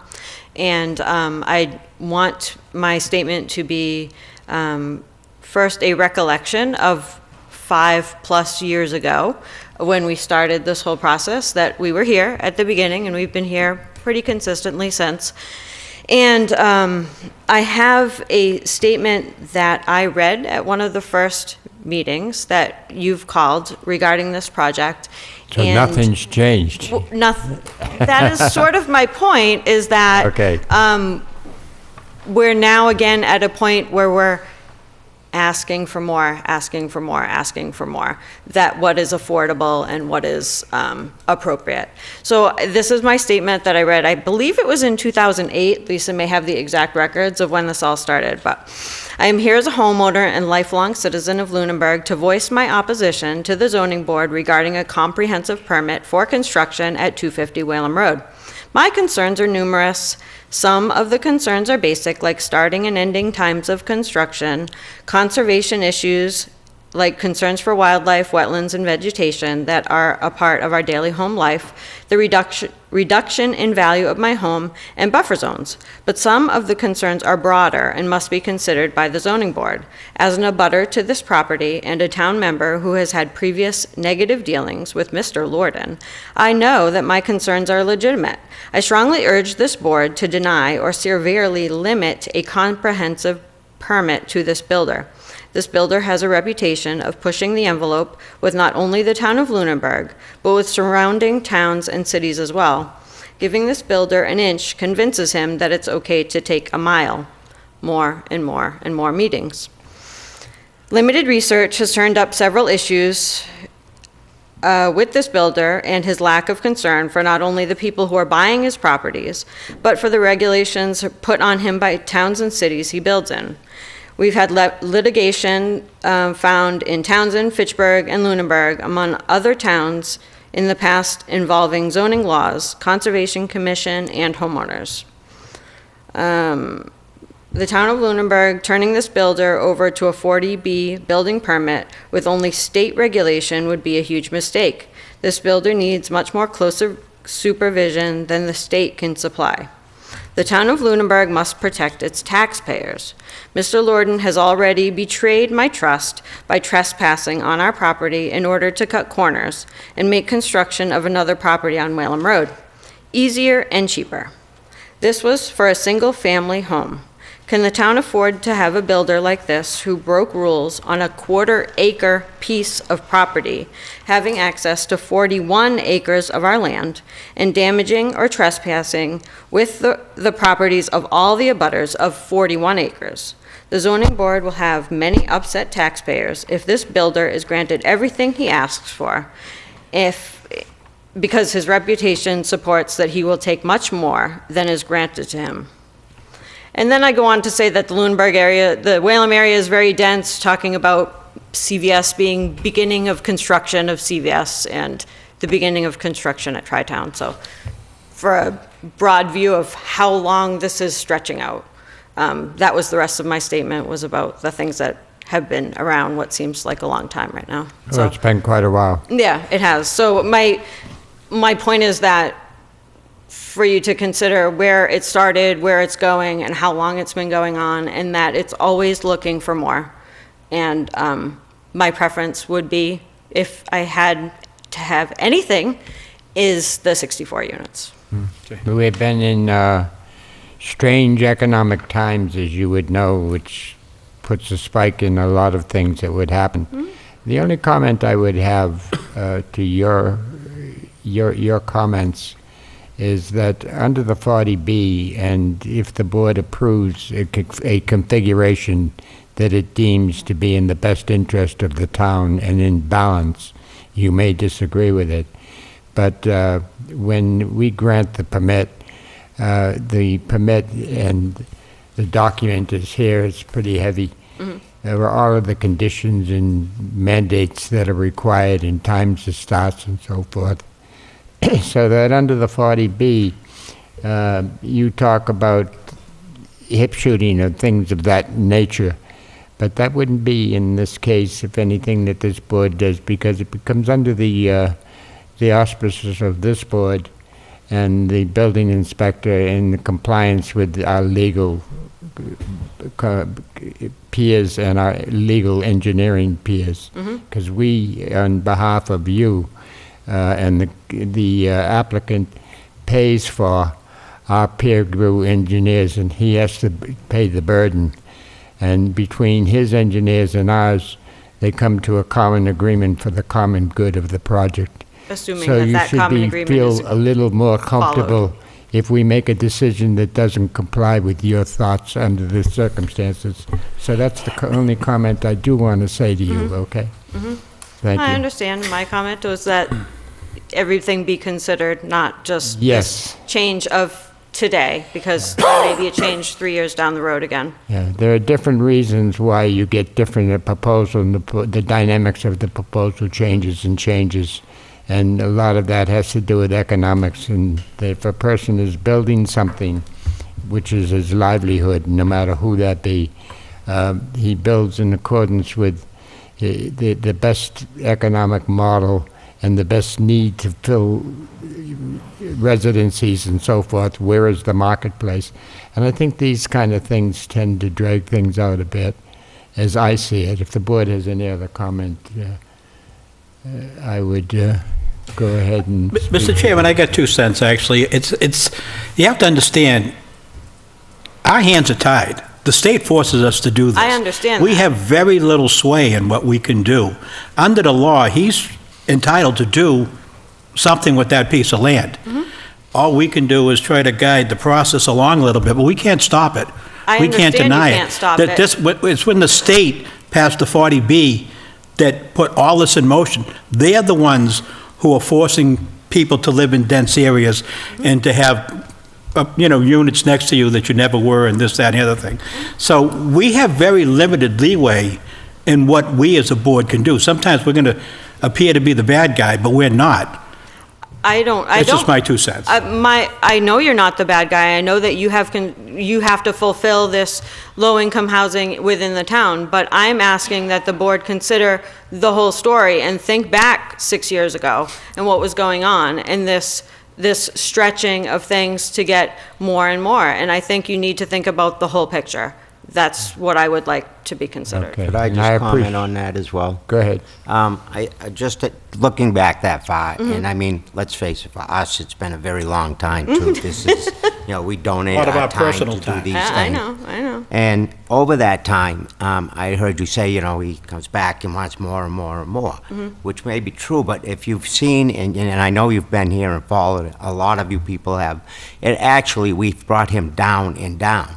From his original proposed project, the number of units that we finally approved was a much smaller number than he came in here. It was 120. Yeah, oh yeah. So we actually, if you look at it, he didn't get more and more. We brought him to less and less. And we made him have bigger buffer zones to the neighbors and putting in different areas. And we were very concerned about, we listened to all the neighbors, and we really try to address all of those issues.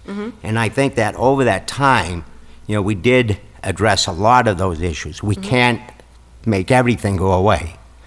But, and you approved 64. And we but did now approve there's 64. proposal for more. Correct. He came in and asked for 80, which Is his right I got a sense under the from this board regulations. that maybe we weren't going to go that way. Who knows? Because we never took it, we were just getting into the information, going through it. But now we came up with another proposal that actually, and I mean, good or bad, it actually gives a lot more buffer zones to the neighbors. It concentrates it into one area. It leaves a lot more open land. So it's things that we've got to look at and consider to say, what is best for the neighbors in the town in the long run? And that's where we are, and that's what we're gathering now. And believe me, we're going to do our due diligence as a board to try and get the best that we can for the town. And complies with what the market appears to be demanding. In other words, you wouldn't build white elephants if red ones were in demand, so you have to comply. So those things occur. We appreciate your time. Thank you. But I think you are entitled to a further expression than just speaking your piece. So the board needed to respond to you, which they did. Okay? Okay. Thank you. Good night. Thanks. Is there anybody else? I'm Christina Nelson. I live at 60 LaSure. I might get a little emotional. I'd like all of you to come down to our house, if you could, one day, and see what's done to the property next to us. We are right near the water department, and I know that there's going to be houses or apartments there, but it's been decimated. We have all kinds of... Where are you located? We are right here.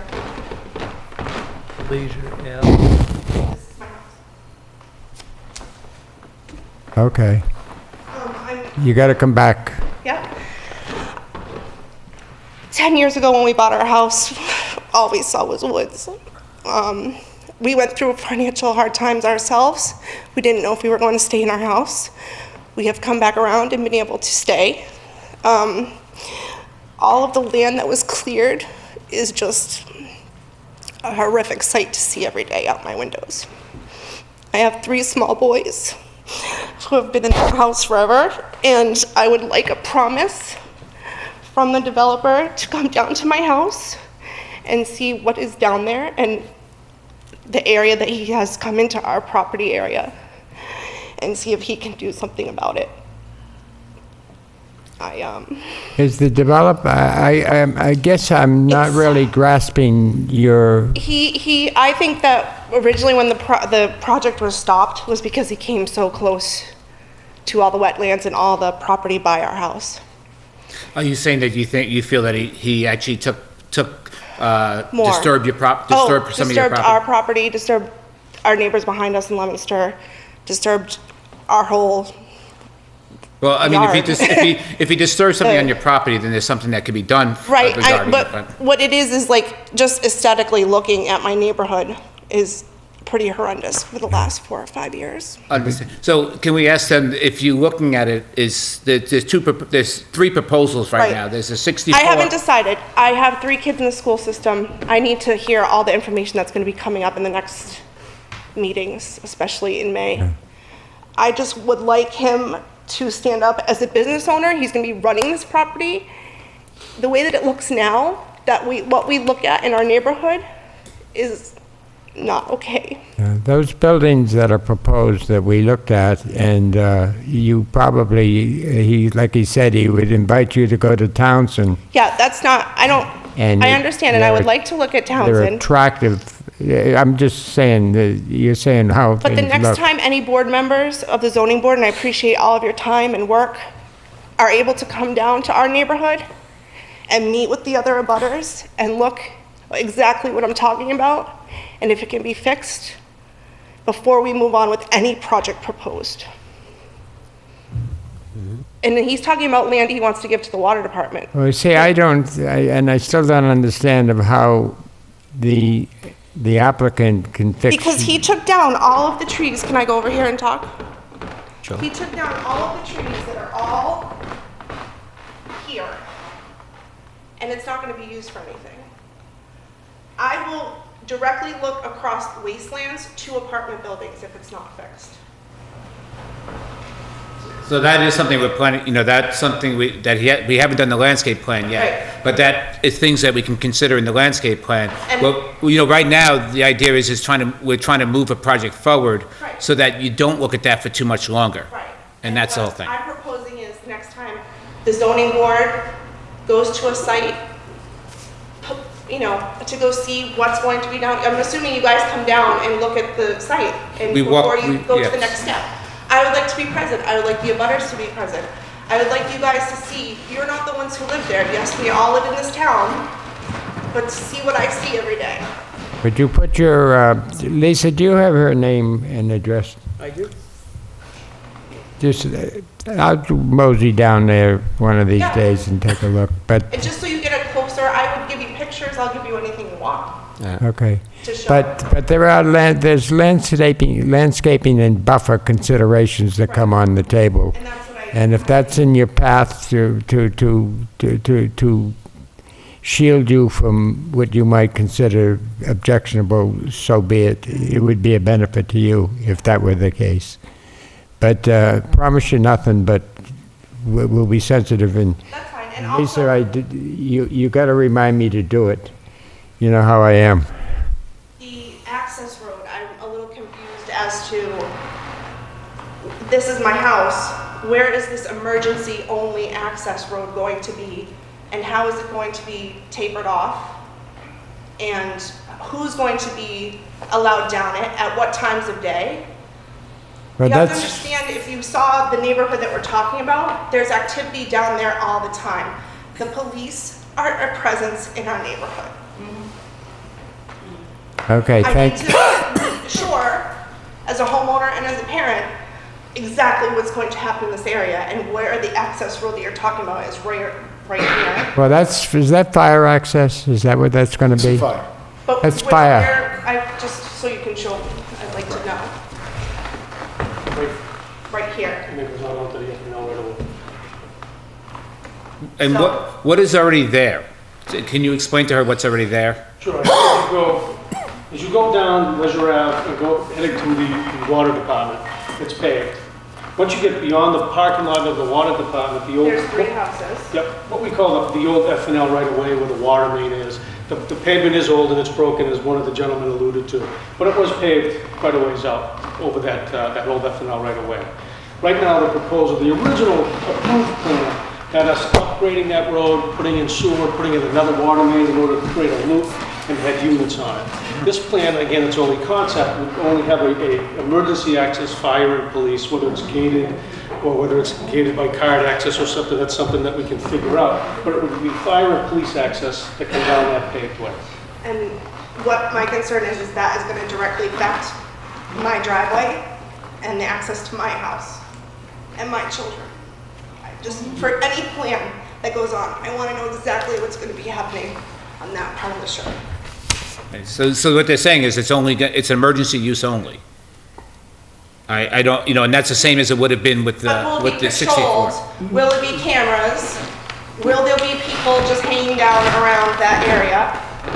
For clarification, for the 64-unit project, it would have been full access. The road would have been upgraded. Say that again, I didn't hear. For the 64-unit project, that would have been full access. There would have been homes located right on the roadway. That would have been the primary access to those homes. Okay. So this is actually going to be a better situation for the people on that road.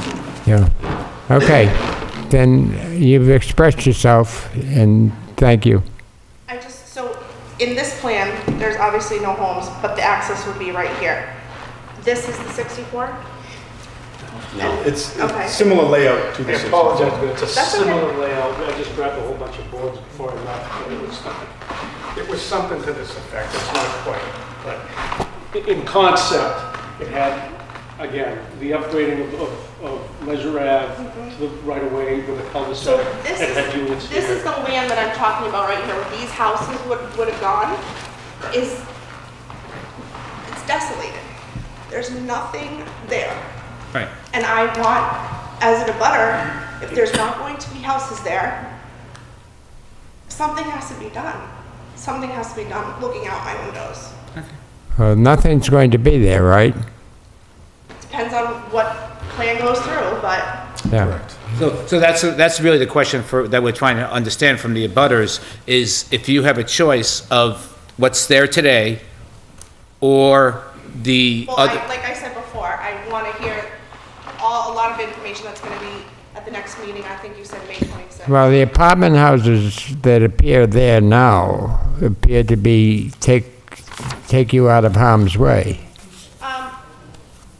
If you look at it right now. That is not what I would consider it, but what my point is that those would have been houses. It's just going to be an empty lot of nothing to look at still for Okay. how many more years? Well, okay, thank you for your comments. And by the way, I'll take a look down that area. I will do that. Please do. You put the coffee on? Sure, please do. Keep it up. If you put a roast beef on, we'll get the whole board down. I will tell you too, it's not that way. I'm familiar with Whalum. I grew up in Whalum. My sister lives in Whalum. My brother lives in Whalum. My parents lived there all their life. So we're very familiar with Whalum. I used to play at Leisure Park, or McNally Field now, but, Okay. So again, we know the concerns, and I too will go down there. Good evening.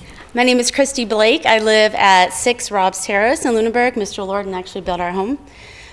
So the question that I have is regarding the impact to the public safety with this complex going forward.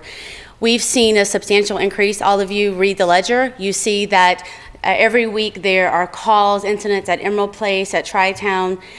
I'm really concerned about the impact. We don't have enough police and fire as it is. So has anyone talked to the police chief about this? Say that again. Has anyone did what? Spoken with the police chief. Oh, we go out to all boards. What we do is, unfortunately, when they passed 40B, they said that the zoning board of appeals has to be the total burden of all departments. We stand in their place. But since we're not that intelligent, not individually, some of them are pretty smart. I'm not too smart, but I try. But what we do is we go out to all of the boards and we get their inputs. And if you were here earlier, we got Lisa read off from the fire department their concerns. We'll get the police. We get all of those from all departments, and then we merge that into our thought process. And that's how we generate the approval process. So are any of you concerned about the increase in crime since the other developments have been built in town? Well, remember, this board only deals with 40Bs. If you got any questions on any others, you go to the planning board and beat up on them guys. So, thank you. So the other question I have is, I'm curious about what's driving the change from doing a residential, a single-family residential neighborhood to a multi-tenant. What's driving the change in the plan? What did change, or how did it change? Why is it changing? Why? The applicant asked for the change. Why? Based on financial concerns of his. What are those financial concerns? Can we hear that? Didn't feel he'd be able to make enough money to proceed with development that was approved. That's what I thought. Thank you very much. There you go, okay. Any further questions? I'm sorry, can we get the comment of whether which one she liked? Oh, yeah. Oh. By the way, if you can reach out to that young lady, which one do you like? Me? Yes, ma'am. Yeah, did you pick? A single-family residential neighborhood for sure. Yeah, with the minimum amount of houses, right? Yes. Okay, as long as we understand each other. Stable residential neighborhood Okay, thank you. to raise families in it. Go ahead. Peter Hoover, 2 Smith Yes. Drive. Is it my understanding that 64 is already agreed upon? What is? The 64? Yes. That was approved By the board, correct? by the board. Am I to assume that he signed off on that? He could put a shovel in the ground tomorrow. Why are we here? This is a done issue. He has the right under the law to ask for additional considerations. That's why we're But here. he signed it, and I agree with you. You had no power in the beginning, but I don't agree with you now. No, but he, You guys You're worked with disagreeing them. with the law, you're You not guys disagreeing did with your us. job. no, but you understand, if he can't make it, he's entitled to be financially profitable from him, and because of the market changes, et cetera, that has changed the dynamics of the profitability. So therefore, in order to be able to be profitable, which he's entitled to a profit, he has to come back and ask for more units to be put in. So that turns out to be asked for 16 more. The question is, it's up to the board to either deny, grant, or compromise on the number of units that this board will allow. If this board denies him, and we didn't put good thought process into the reason for denial, he goes to and he appeals to the Housing Authority. It's an interesting thing. The Housing Authority, in their good judgment, normally overrule the zoning boards of appeals statewide to the point of like 85% that the applicant will prevail over this board. Those are the facts of life. It's a lot higher than that, Don. Pardon? It's a lot higher than that. What? It's a lot higher than that. It's a lot higher than that, yeah. We've already been beaten up in the past on other issues. However, then you say, how do we come to today? Well, time has passed and markets have passed, and the applicant is sensitive to what the market is, and he's here to provide housing for those who need and want and can afford. He sees that there is a demand for rental properties as opposed to standard house properties, 2-3 bedrooms, or 4 bedrooms. And that's where the market is. So in his good judgment, and because as he views it, not as we view it, he decides that that in order to meet the market demand, that the rentals, and by the way, a good example of that would be the houses on Lake Whalum that were originally going to be a gated property if you were paying attention to that. And then it went downscale from a gated property to individual units. And if you'll notice now, they're not selling them, they're renting them. This Well, applicant... they're not called apartments, but let's face it. Pardon? They're not called apartments, but let's face it, they're apartments. That's what they're being used for right Well, now. they were condos to be sold, but the marketplace demanded. So the applicant is in front of us sensing and knowing the marketplace, so you got to give him credit for that. I wouldn't know what to do. I'd be broke if I was me. I'd be building hell, and they used to do it years ago. But, so I'd be broke. Well, I guess I'm broke now. But so he's coming back to say, okay, this is the best model I have. Will you approve that model? And that's how we are here today, and this is what we're deciding on. So I did a small calculation, and I'm sure it's way under, but are you telling me $2 million isn't enough profit? I don't know how much, it's an interesting thing. If I hit the lottery for $1 million, they only gave me 440 net, I would think I died and went to heaven. But you probably need 10 million to satisfy your needs, so there's no direct answer to your question. I was watching the meeting on TV the last time, and is it my understanding that you... No, you addressed the board. My friend, you Yes. addressed to the board. You're talking to the board, not to the applicant. It's the rules of the game. Those are the rules. Go ahead. So he said he would rather do the singles than with this. That was my understanding of what I heard last time this meeting took place. Who said he'd rather do singles? Mr. Lord? Rather than rentals? Yes. Well, you want to speak to the issue? Mr. Chairman, to clarify, I think what he had stated at the last meeting was he would rather get an approval for his 80-unit modification at the last meeting rather than go through the expense and time. Oh, to trying get to convert the it a 16 rental. units, yeah. We've already now gone down that road, though. Yeah, okay. The applicant sensed where this board was going. Well, you made the decision. I think that's on your side because you, in good faith, worked with him. He signed it. You signed it. It should be a dead deal. This is the deal on the table. Take it, and that's it. That's to give legitimacy to your board and your authority and your word. Yeah. Then we go from there, He's going to appeal it. He's threatened us with that. For somebody who's doing Not this out of the threatening, goodness my of his friend. heart, he's threatened to appeal on both of them. It's not threatening, and we have to take, you're not privy to all of the information that this board has. And this board, as it reviews it, could, and I'm not saying because I'm only one person, I don't speak for the board speaks for itself. As a matter of fact, the chair entertains motions and doesn't vote until the very end. So therefore, I can almost stand passive to the whole issue.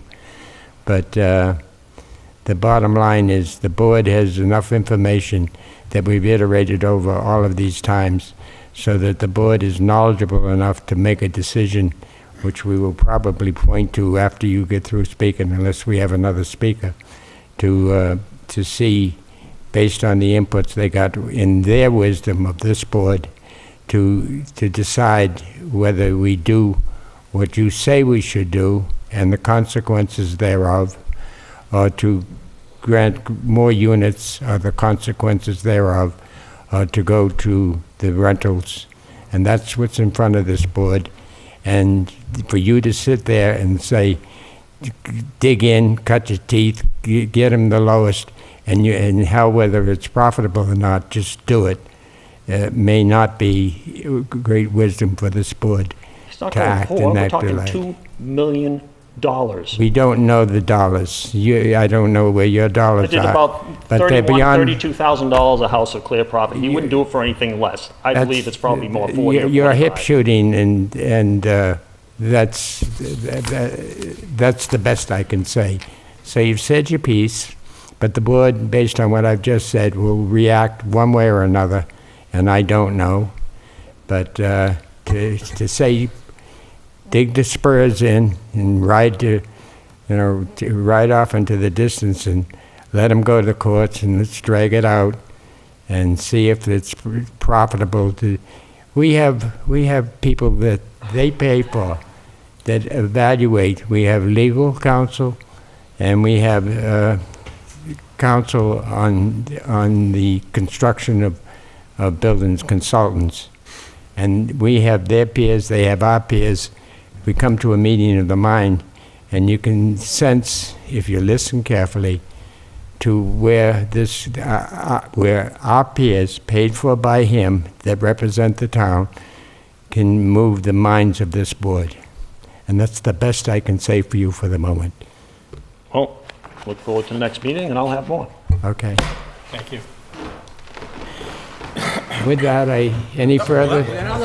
More speakers. Pardon? Comment. More comments. Come ahead. But you're going home early? Just one more point. I'm sorry, Crystal again. This is doubleheader, you. I am, I'm sorry. Just a point, living where I live, the deer, the coyote, there is a great horned owl that lives out there.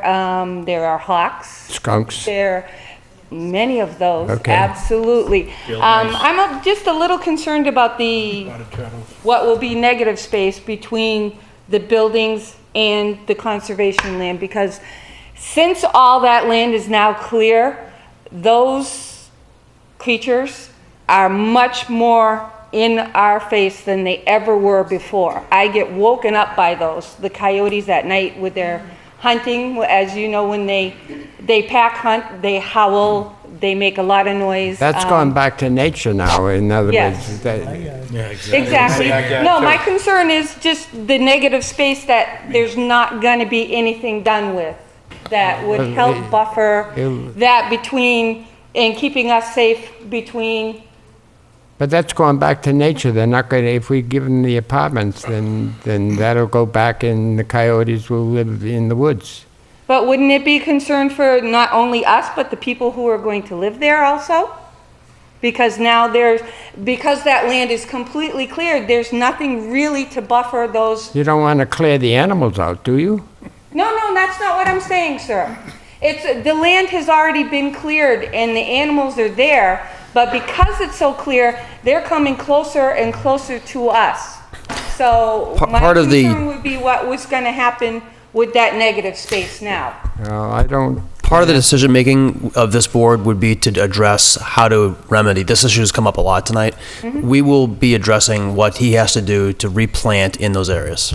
Okay. Whether it's trees, bushes, wildflowers, let it grow naturally. It's not something that'll be overlooked. I just wanted to point that out. Okay. Thank you. Thanks again. And I think we have someone else. Oh, we got another one. Hi, my name's Seth Oliver from 33 Wallace Park. It's where the basketball courts are, so it's about 2 blocks down from so I'm not in a butter. But I don't know, I just wanted to point out, just express an opinion so you guys get the general sentiment. I'm sure you guys get the whole town mob ran as usual, but obviously he's entitled for his profit. That's clear. You can't deny him that. That's right to earn money. I'd like to agree with the housing units like everyone else, just to get to the general sentiment. Obviously, in my personal opinion, it seems very opinionated, but with the apartments coming in, obviously Emerald Place, the Triton Drive-In, it seems though it's just accommodating itself for the whole situation from Fitchburg is essentially making, Whalem's taking the hit for everyone else that aren't Whalem residents are just like taking the hit for the town of Lunenburg, essentially. And so all the things that are going bad within the housing problems in Fitchburg are basically leaking over into the town line, into the section of Whalem. And so I think it just, in the whole general sentiment of things, Massachusetts losing population, building more houses doesn't seem, obviously he'll be making profit. I don't want to deny that he's not going to make money.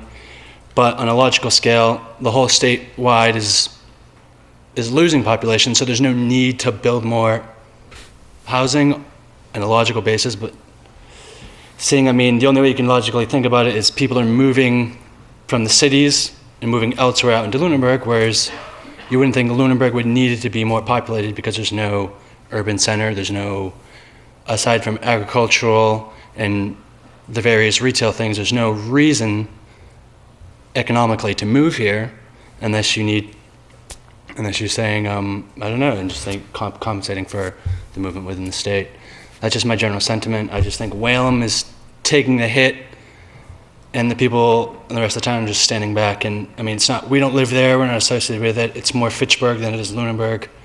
And I've lived there my whole life. I grew up in Whalem since I was 4 years old. I might agree with some of your thought process that affordable housing in the best condition, should be distributed evenly throughout the entire town in every section of the town. Unfortunately, the available land happens to be clustered right on the Fitchburg, Leominster, Lunenburg line. It's interesting to note that when I was born, there was 150 million people in the United States, and I'm probably getting ready to expire, but there are over 300 million. But in another 70 years, there's going to be 450 million.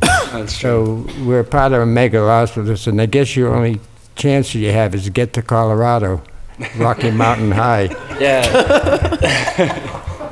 So that's the only comment I have in that so I just regard. wanted to express a general sentiment of, I just think it'd be a lot more touchy if this situation were occurring more, say, in Goodrichville, right in Hickory Hills Lake. Yeah. It'd be a lot. I it'd be a lot live on Lake different than- Shirley, and so Yeah, or such. Yes, it'd be. we're Just saying, comfy down there. Whalem's getting hit. Yeah. At the expense, I'd say, of the town. That's I my appreciate opinion. what you're Maybe saying. whether it's true or not, and so yeah, I mean. These developments, if I may, are a function of the sewer line and the water line. There's no sewer line in Hickory Hills. You do have water. If there was no sewer, these developments wouldn't be getting built.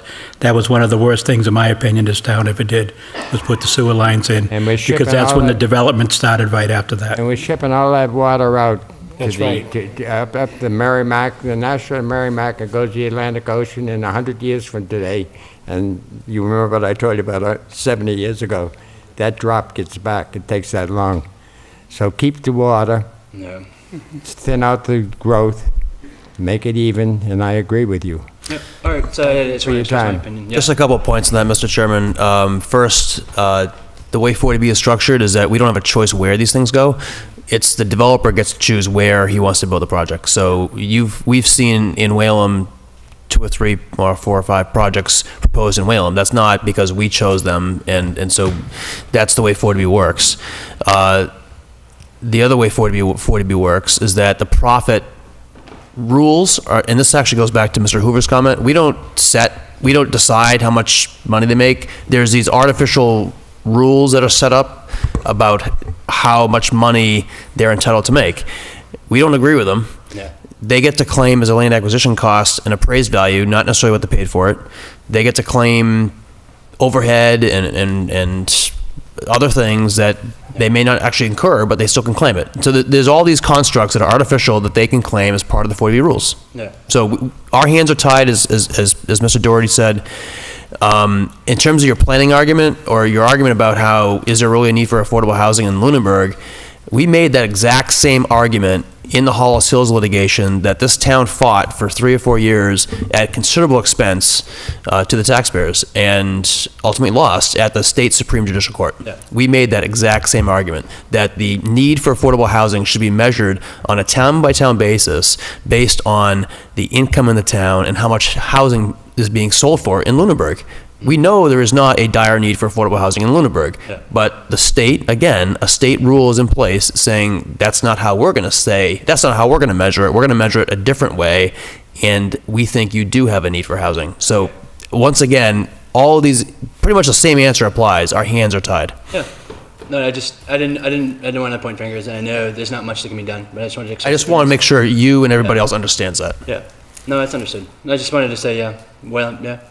That's all I have to say. You got an opinion, Plan A, Plan B? If I had a plan, I'd obviously, with everyone, I'd pick the residential housing in terms of its financial profitability.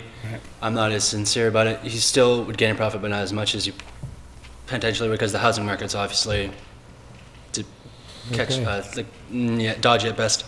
So, yeah, obviously the residential housing would be much better. I think it would make, Whalem's already set up pretty nicely in terms of its grid pattern from where I live in the 30 Willis Park. So, I don't know, I think it'd be just be a nice addition if it were an addendum to that, but we already have, I don't know. Okay. Aesthetically, I don't agree with it, and yeah, that's it. Thank you. Okay, thank you. Anybody else?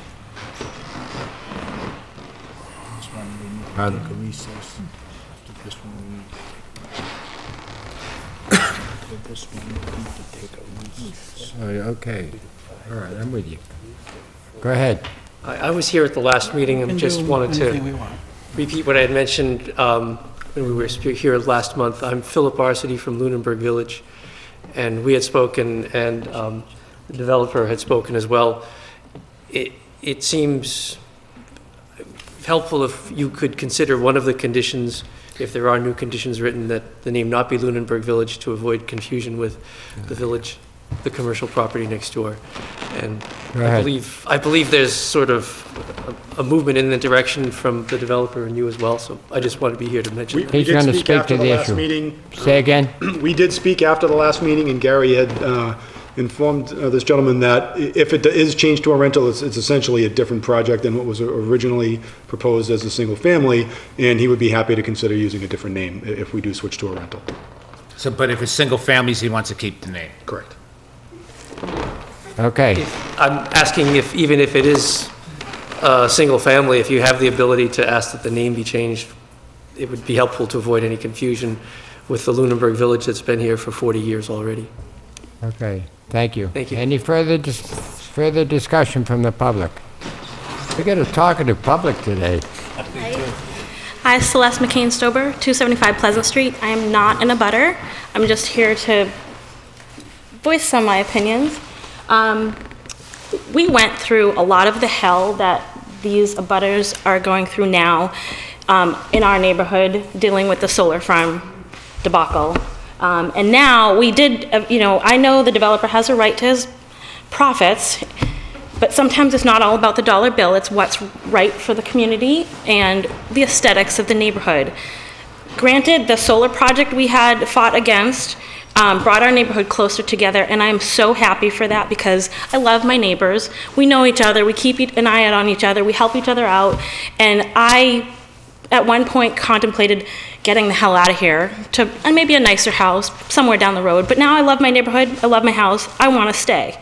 Unfortunately, I'm staring at a solar farm. Thankfully, because we stood up and banded together and fought, we were able to shrink it down from the 20+ acres, 27 acres they wanted to use, down to about 4.5 acres. Our setback buffers are 200 feet. 200 feet is where the solar panels start from my property line. In looking at it now, I really wish we had gone for more because it sounds like a lot. It doesn't really look like a lot when it's actually there. Sticking an apartment complex, and I've lived in apartments, and my mother was a single parent, and yeah, we had a 2-bedroom apartment, and I shared a room with my brother until we were older, and then I shared the room with my mother instead. Wicked fun.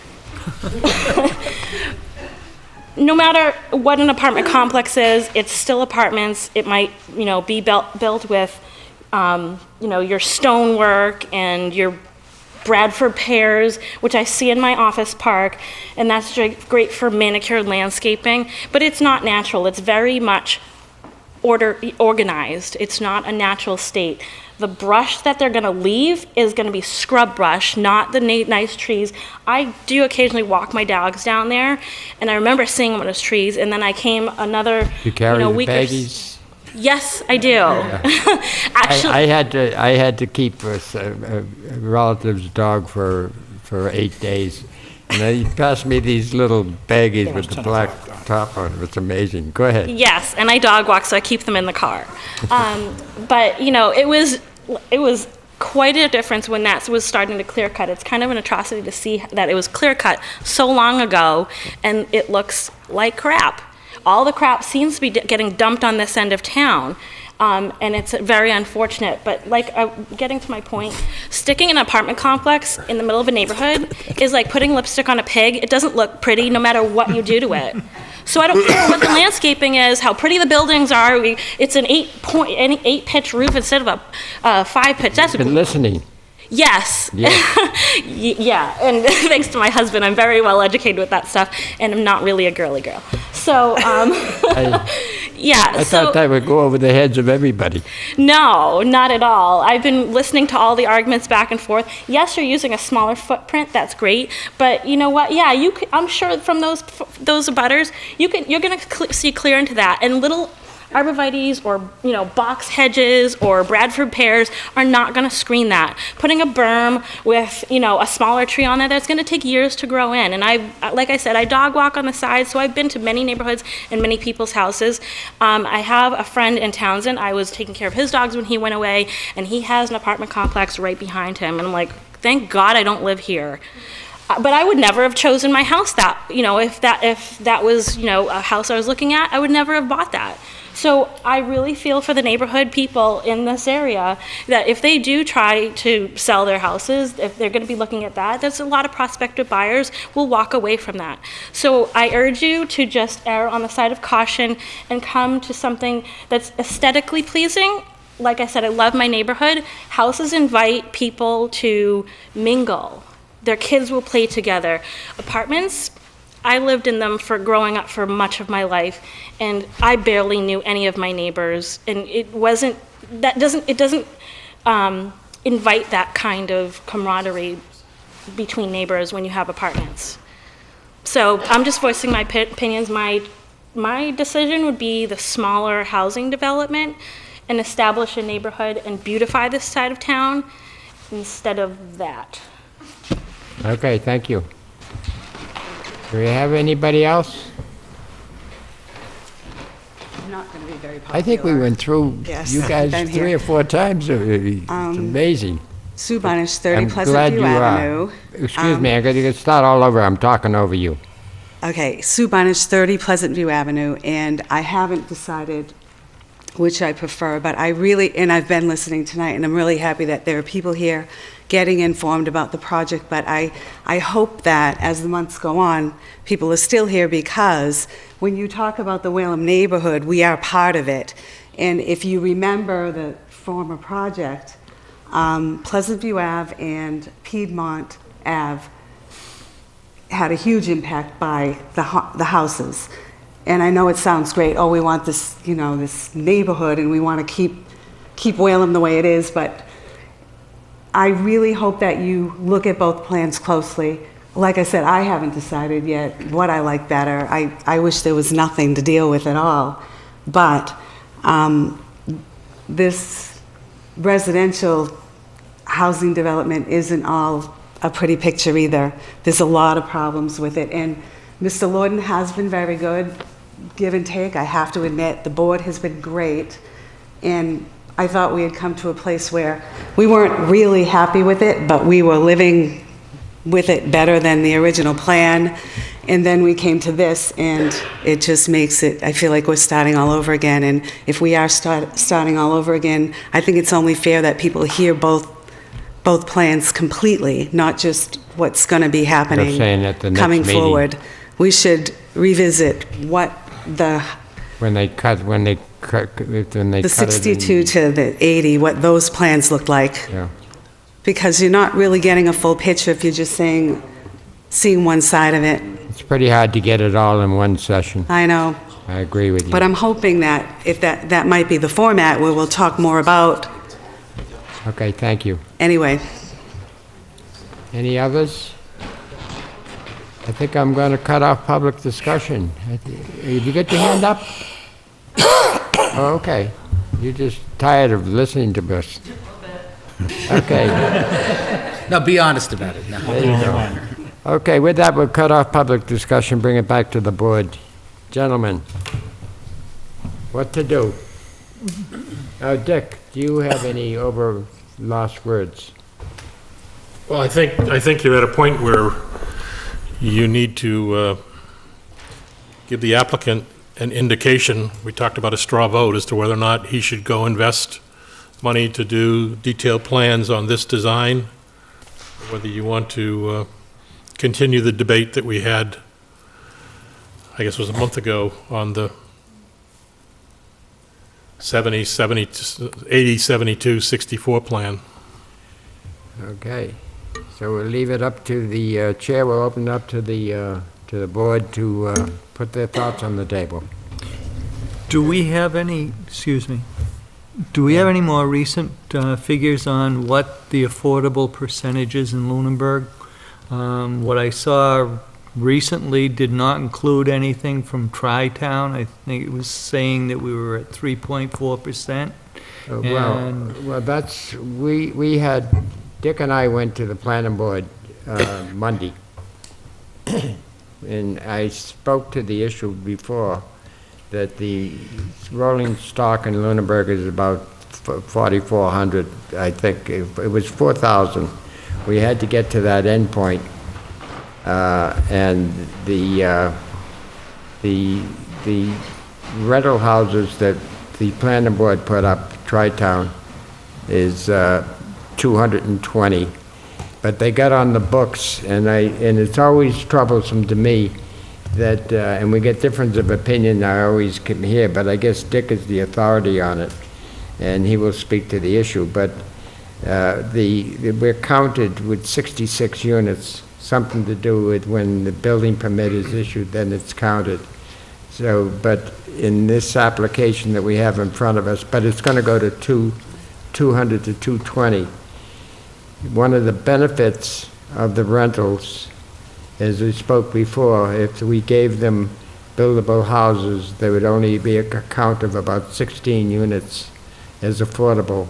But with the rentals, it'll be 100%, so that's 120 units. So if you overlay 200 and 120, that's 320, 320 to 340, and there's probably some more, and then Dick will address how we keep adding on to that and to achieve the objective of 420 units. And once we get there, then the town of Lunenburg can cut its own destiny in terms of affordable housing, because we now can walk away from the state and say we've done our job. So Dick, would you enhance that? Unfortunately, I don't have the exact numbers, but you're about a little less than 4%, right around 4% at this point. If you do this project as rentals, you will be about 6%, somewhere in that ballpark. You will not be over the 10%. No, but... You are...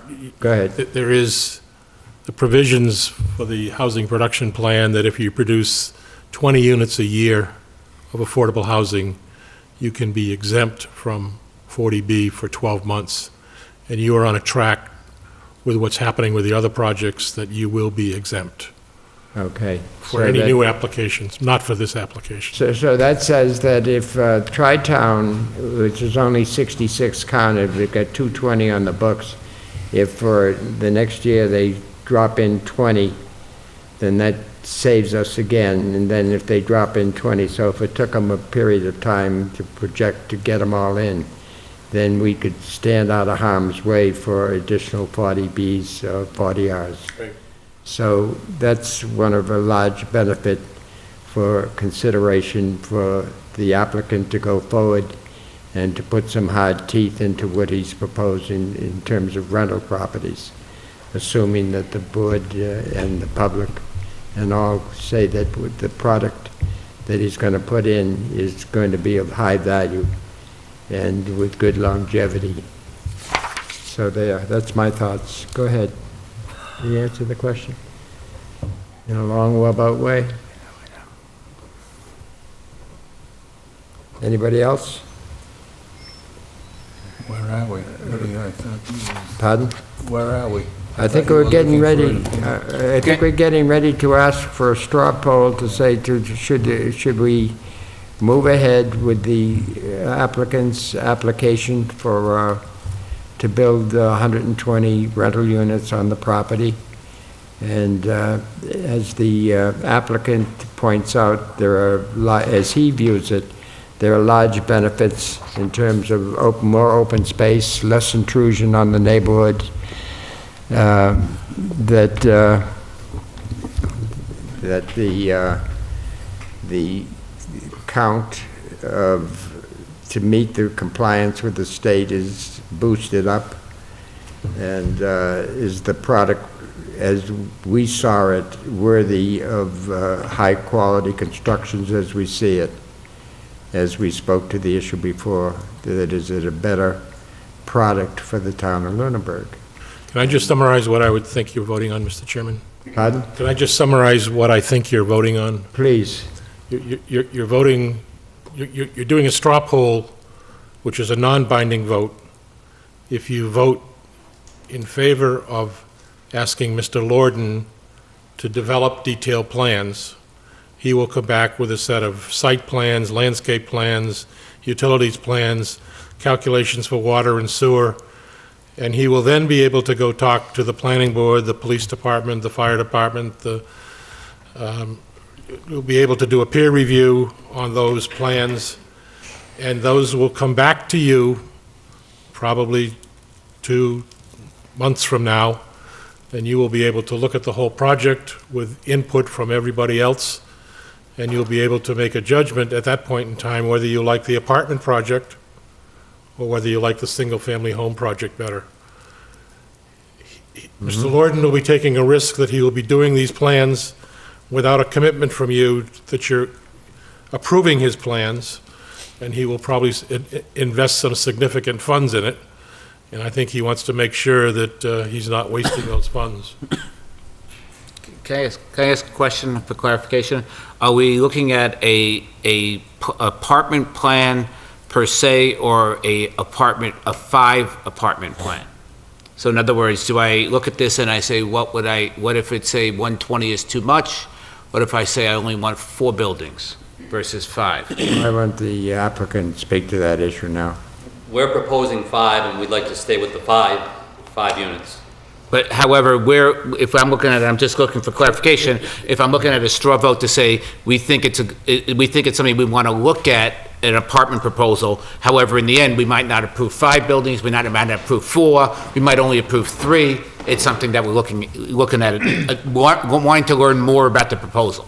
I think that's a good way to look at it, is really conceptually, do you think that an apartment development on the site with the benefits that come with it in terms of the reduced site impacts and the ability to count them all, rather than the single family that was previously approved? Obviously, you will not be voting on the project itself without having seen a landscaping plan, without having seen what the impacts of traffic are. But we certainly want to get the feedback from this board that conceptually, this board is okay with an apartment development here.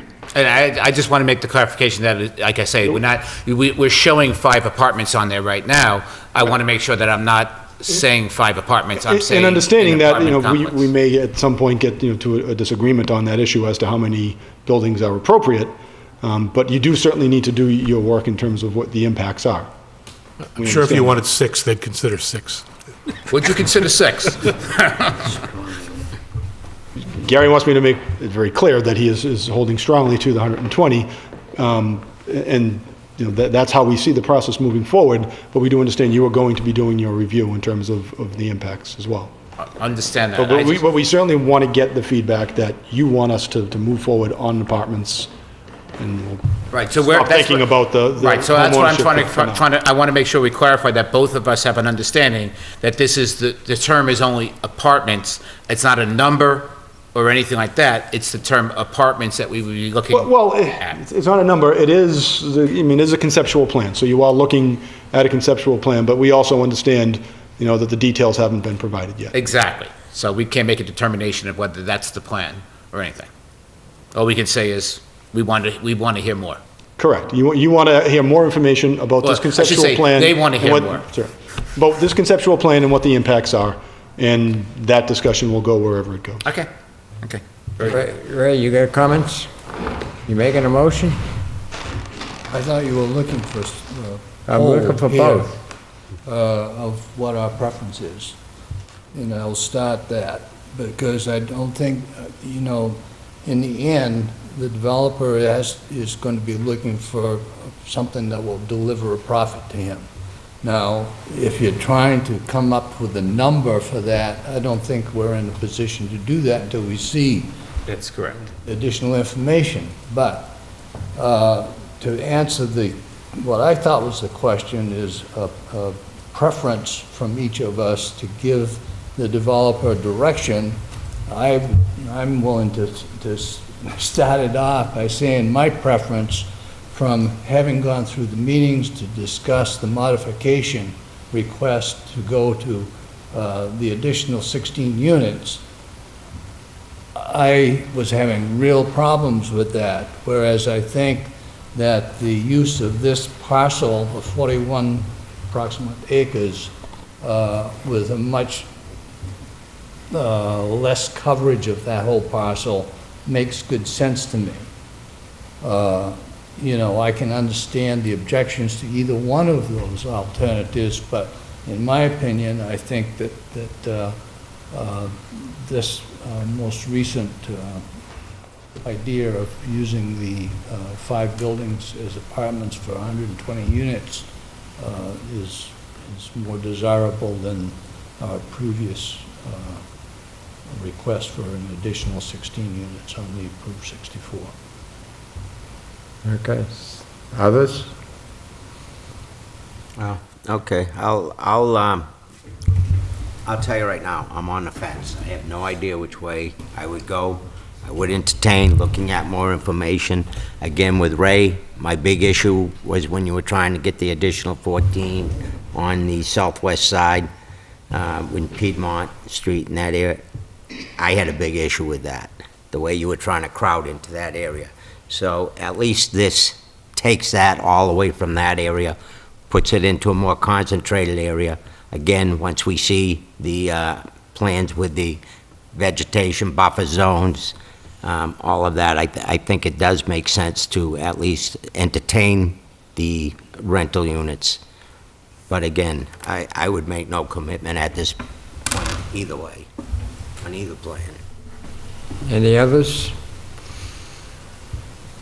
I'm a big fence rider, to say the least. I think you were people that were here before 6 years ago, 7 years ago. I was the deciding vote to say no, and on another 40B project, and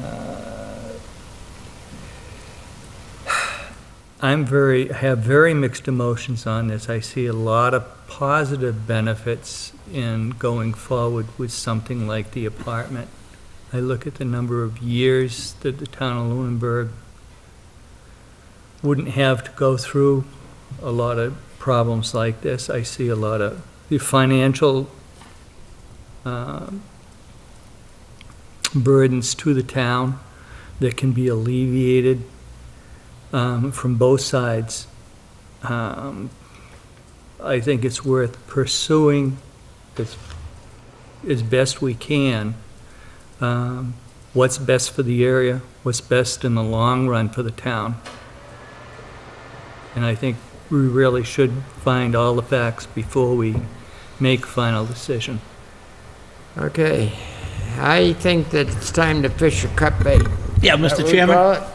Mr. Chairman, my 2 cents. Yes? I think they're all bad, but I think the rental's the least bad.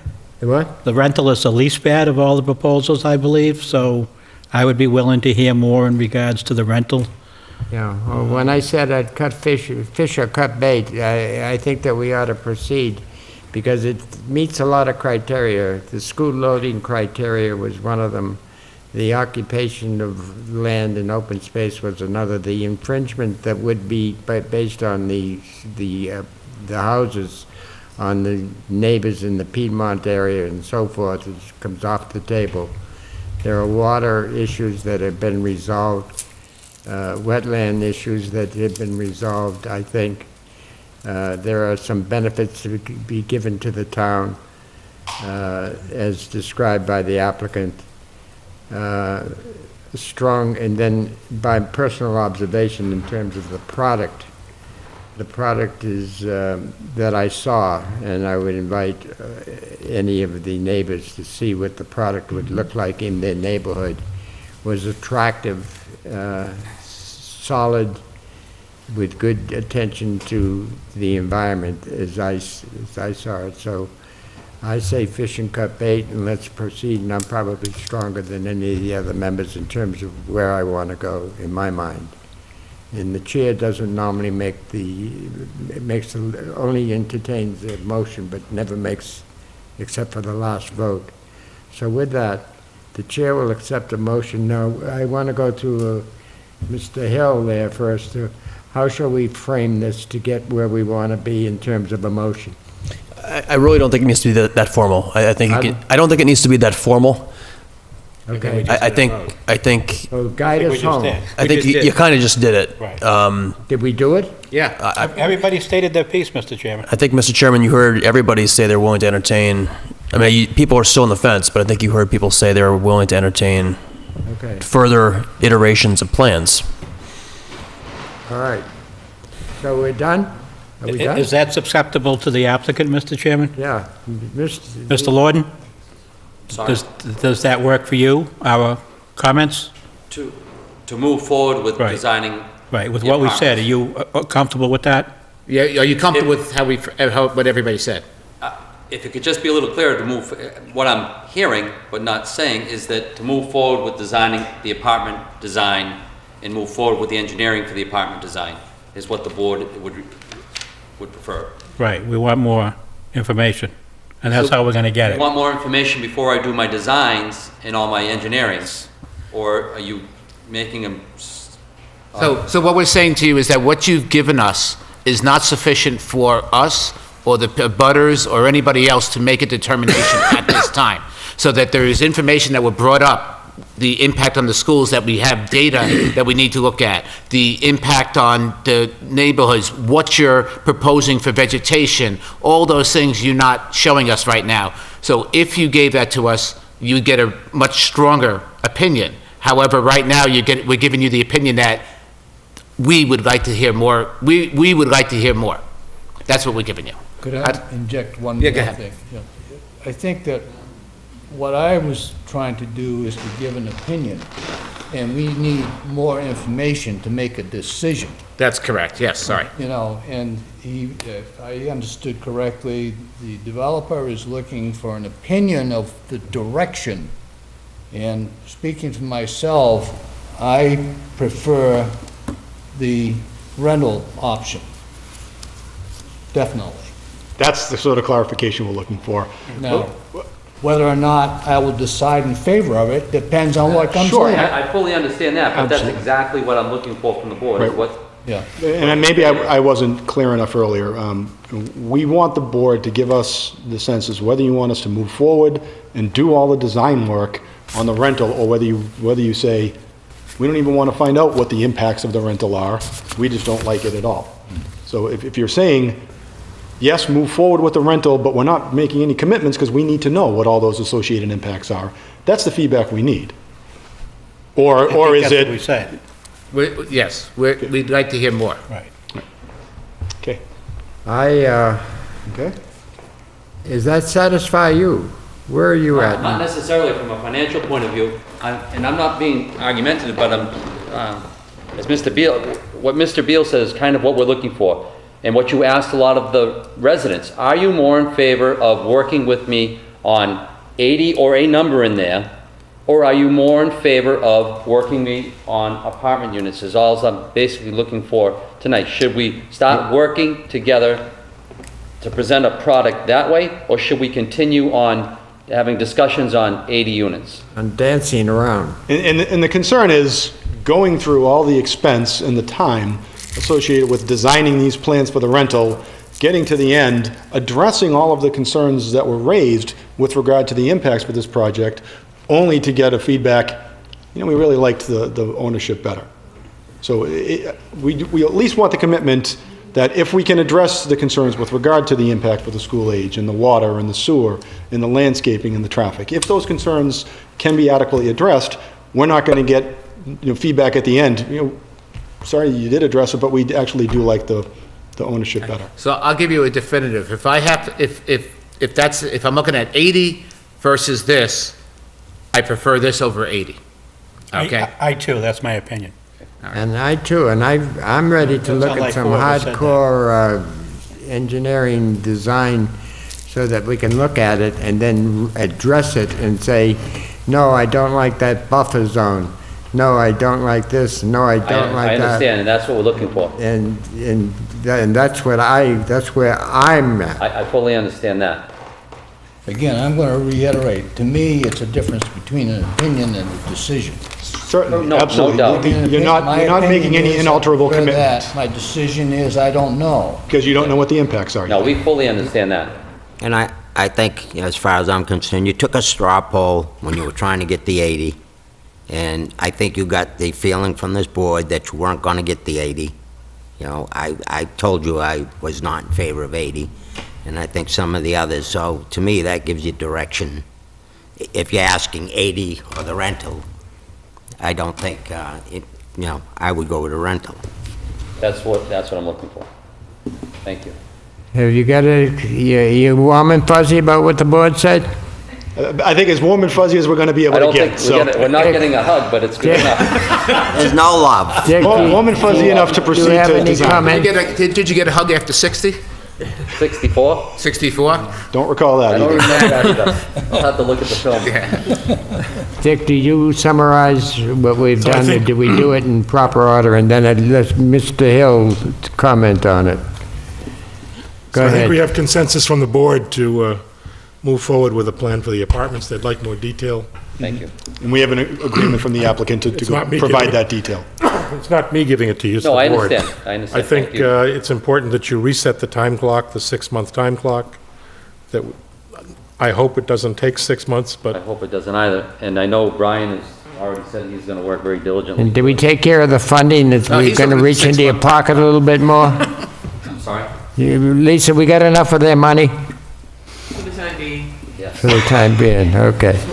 Could we have a couple? And Dick, I think the renoticing of the hearing resets the 180 days anyhow. I think the renoticing of the hearing Dan? reset the 180 days anyhow.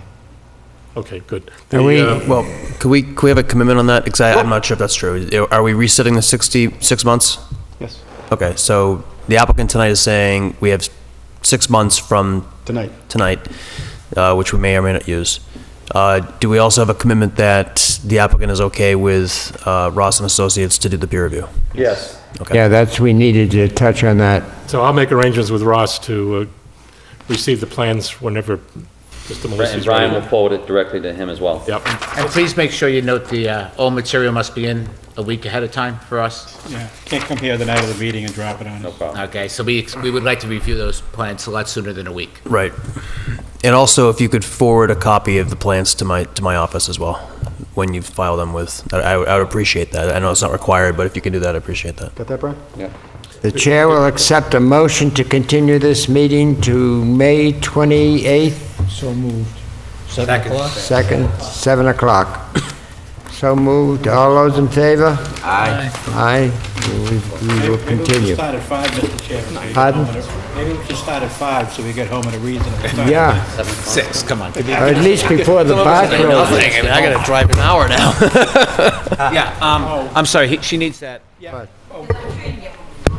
We will.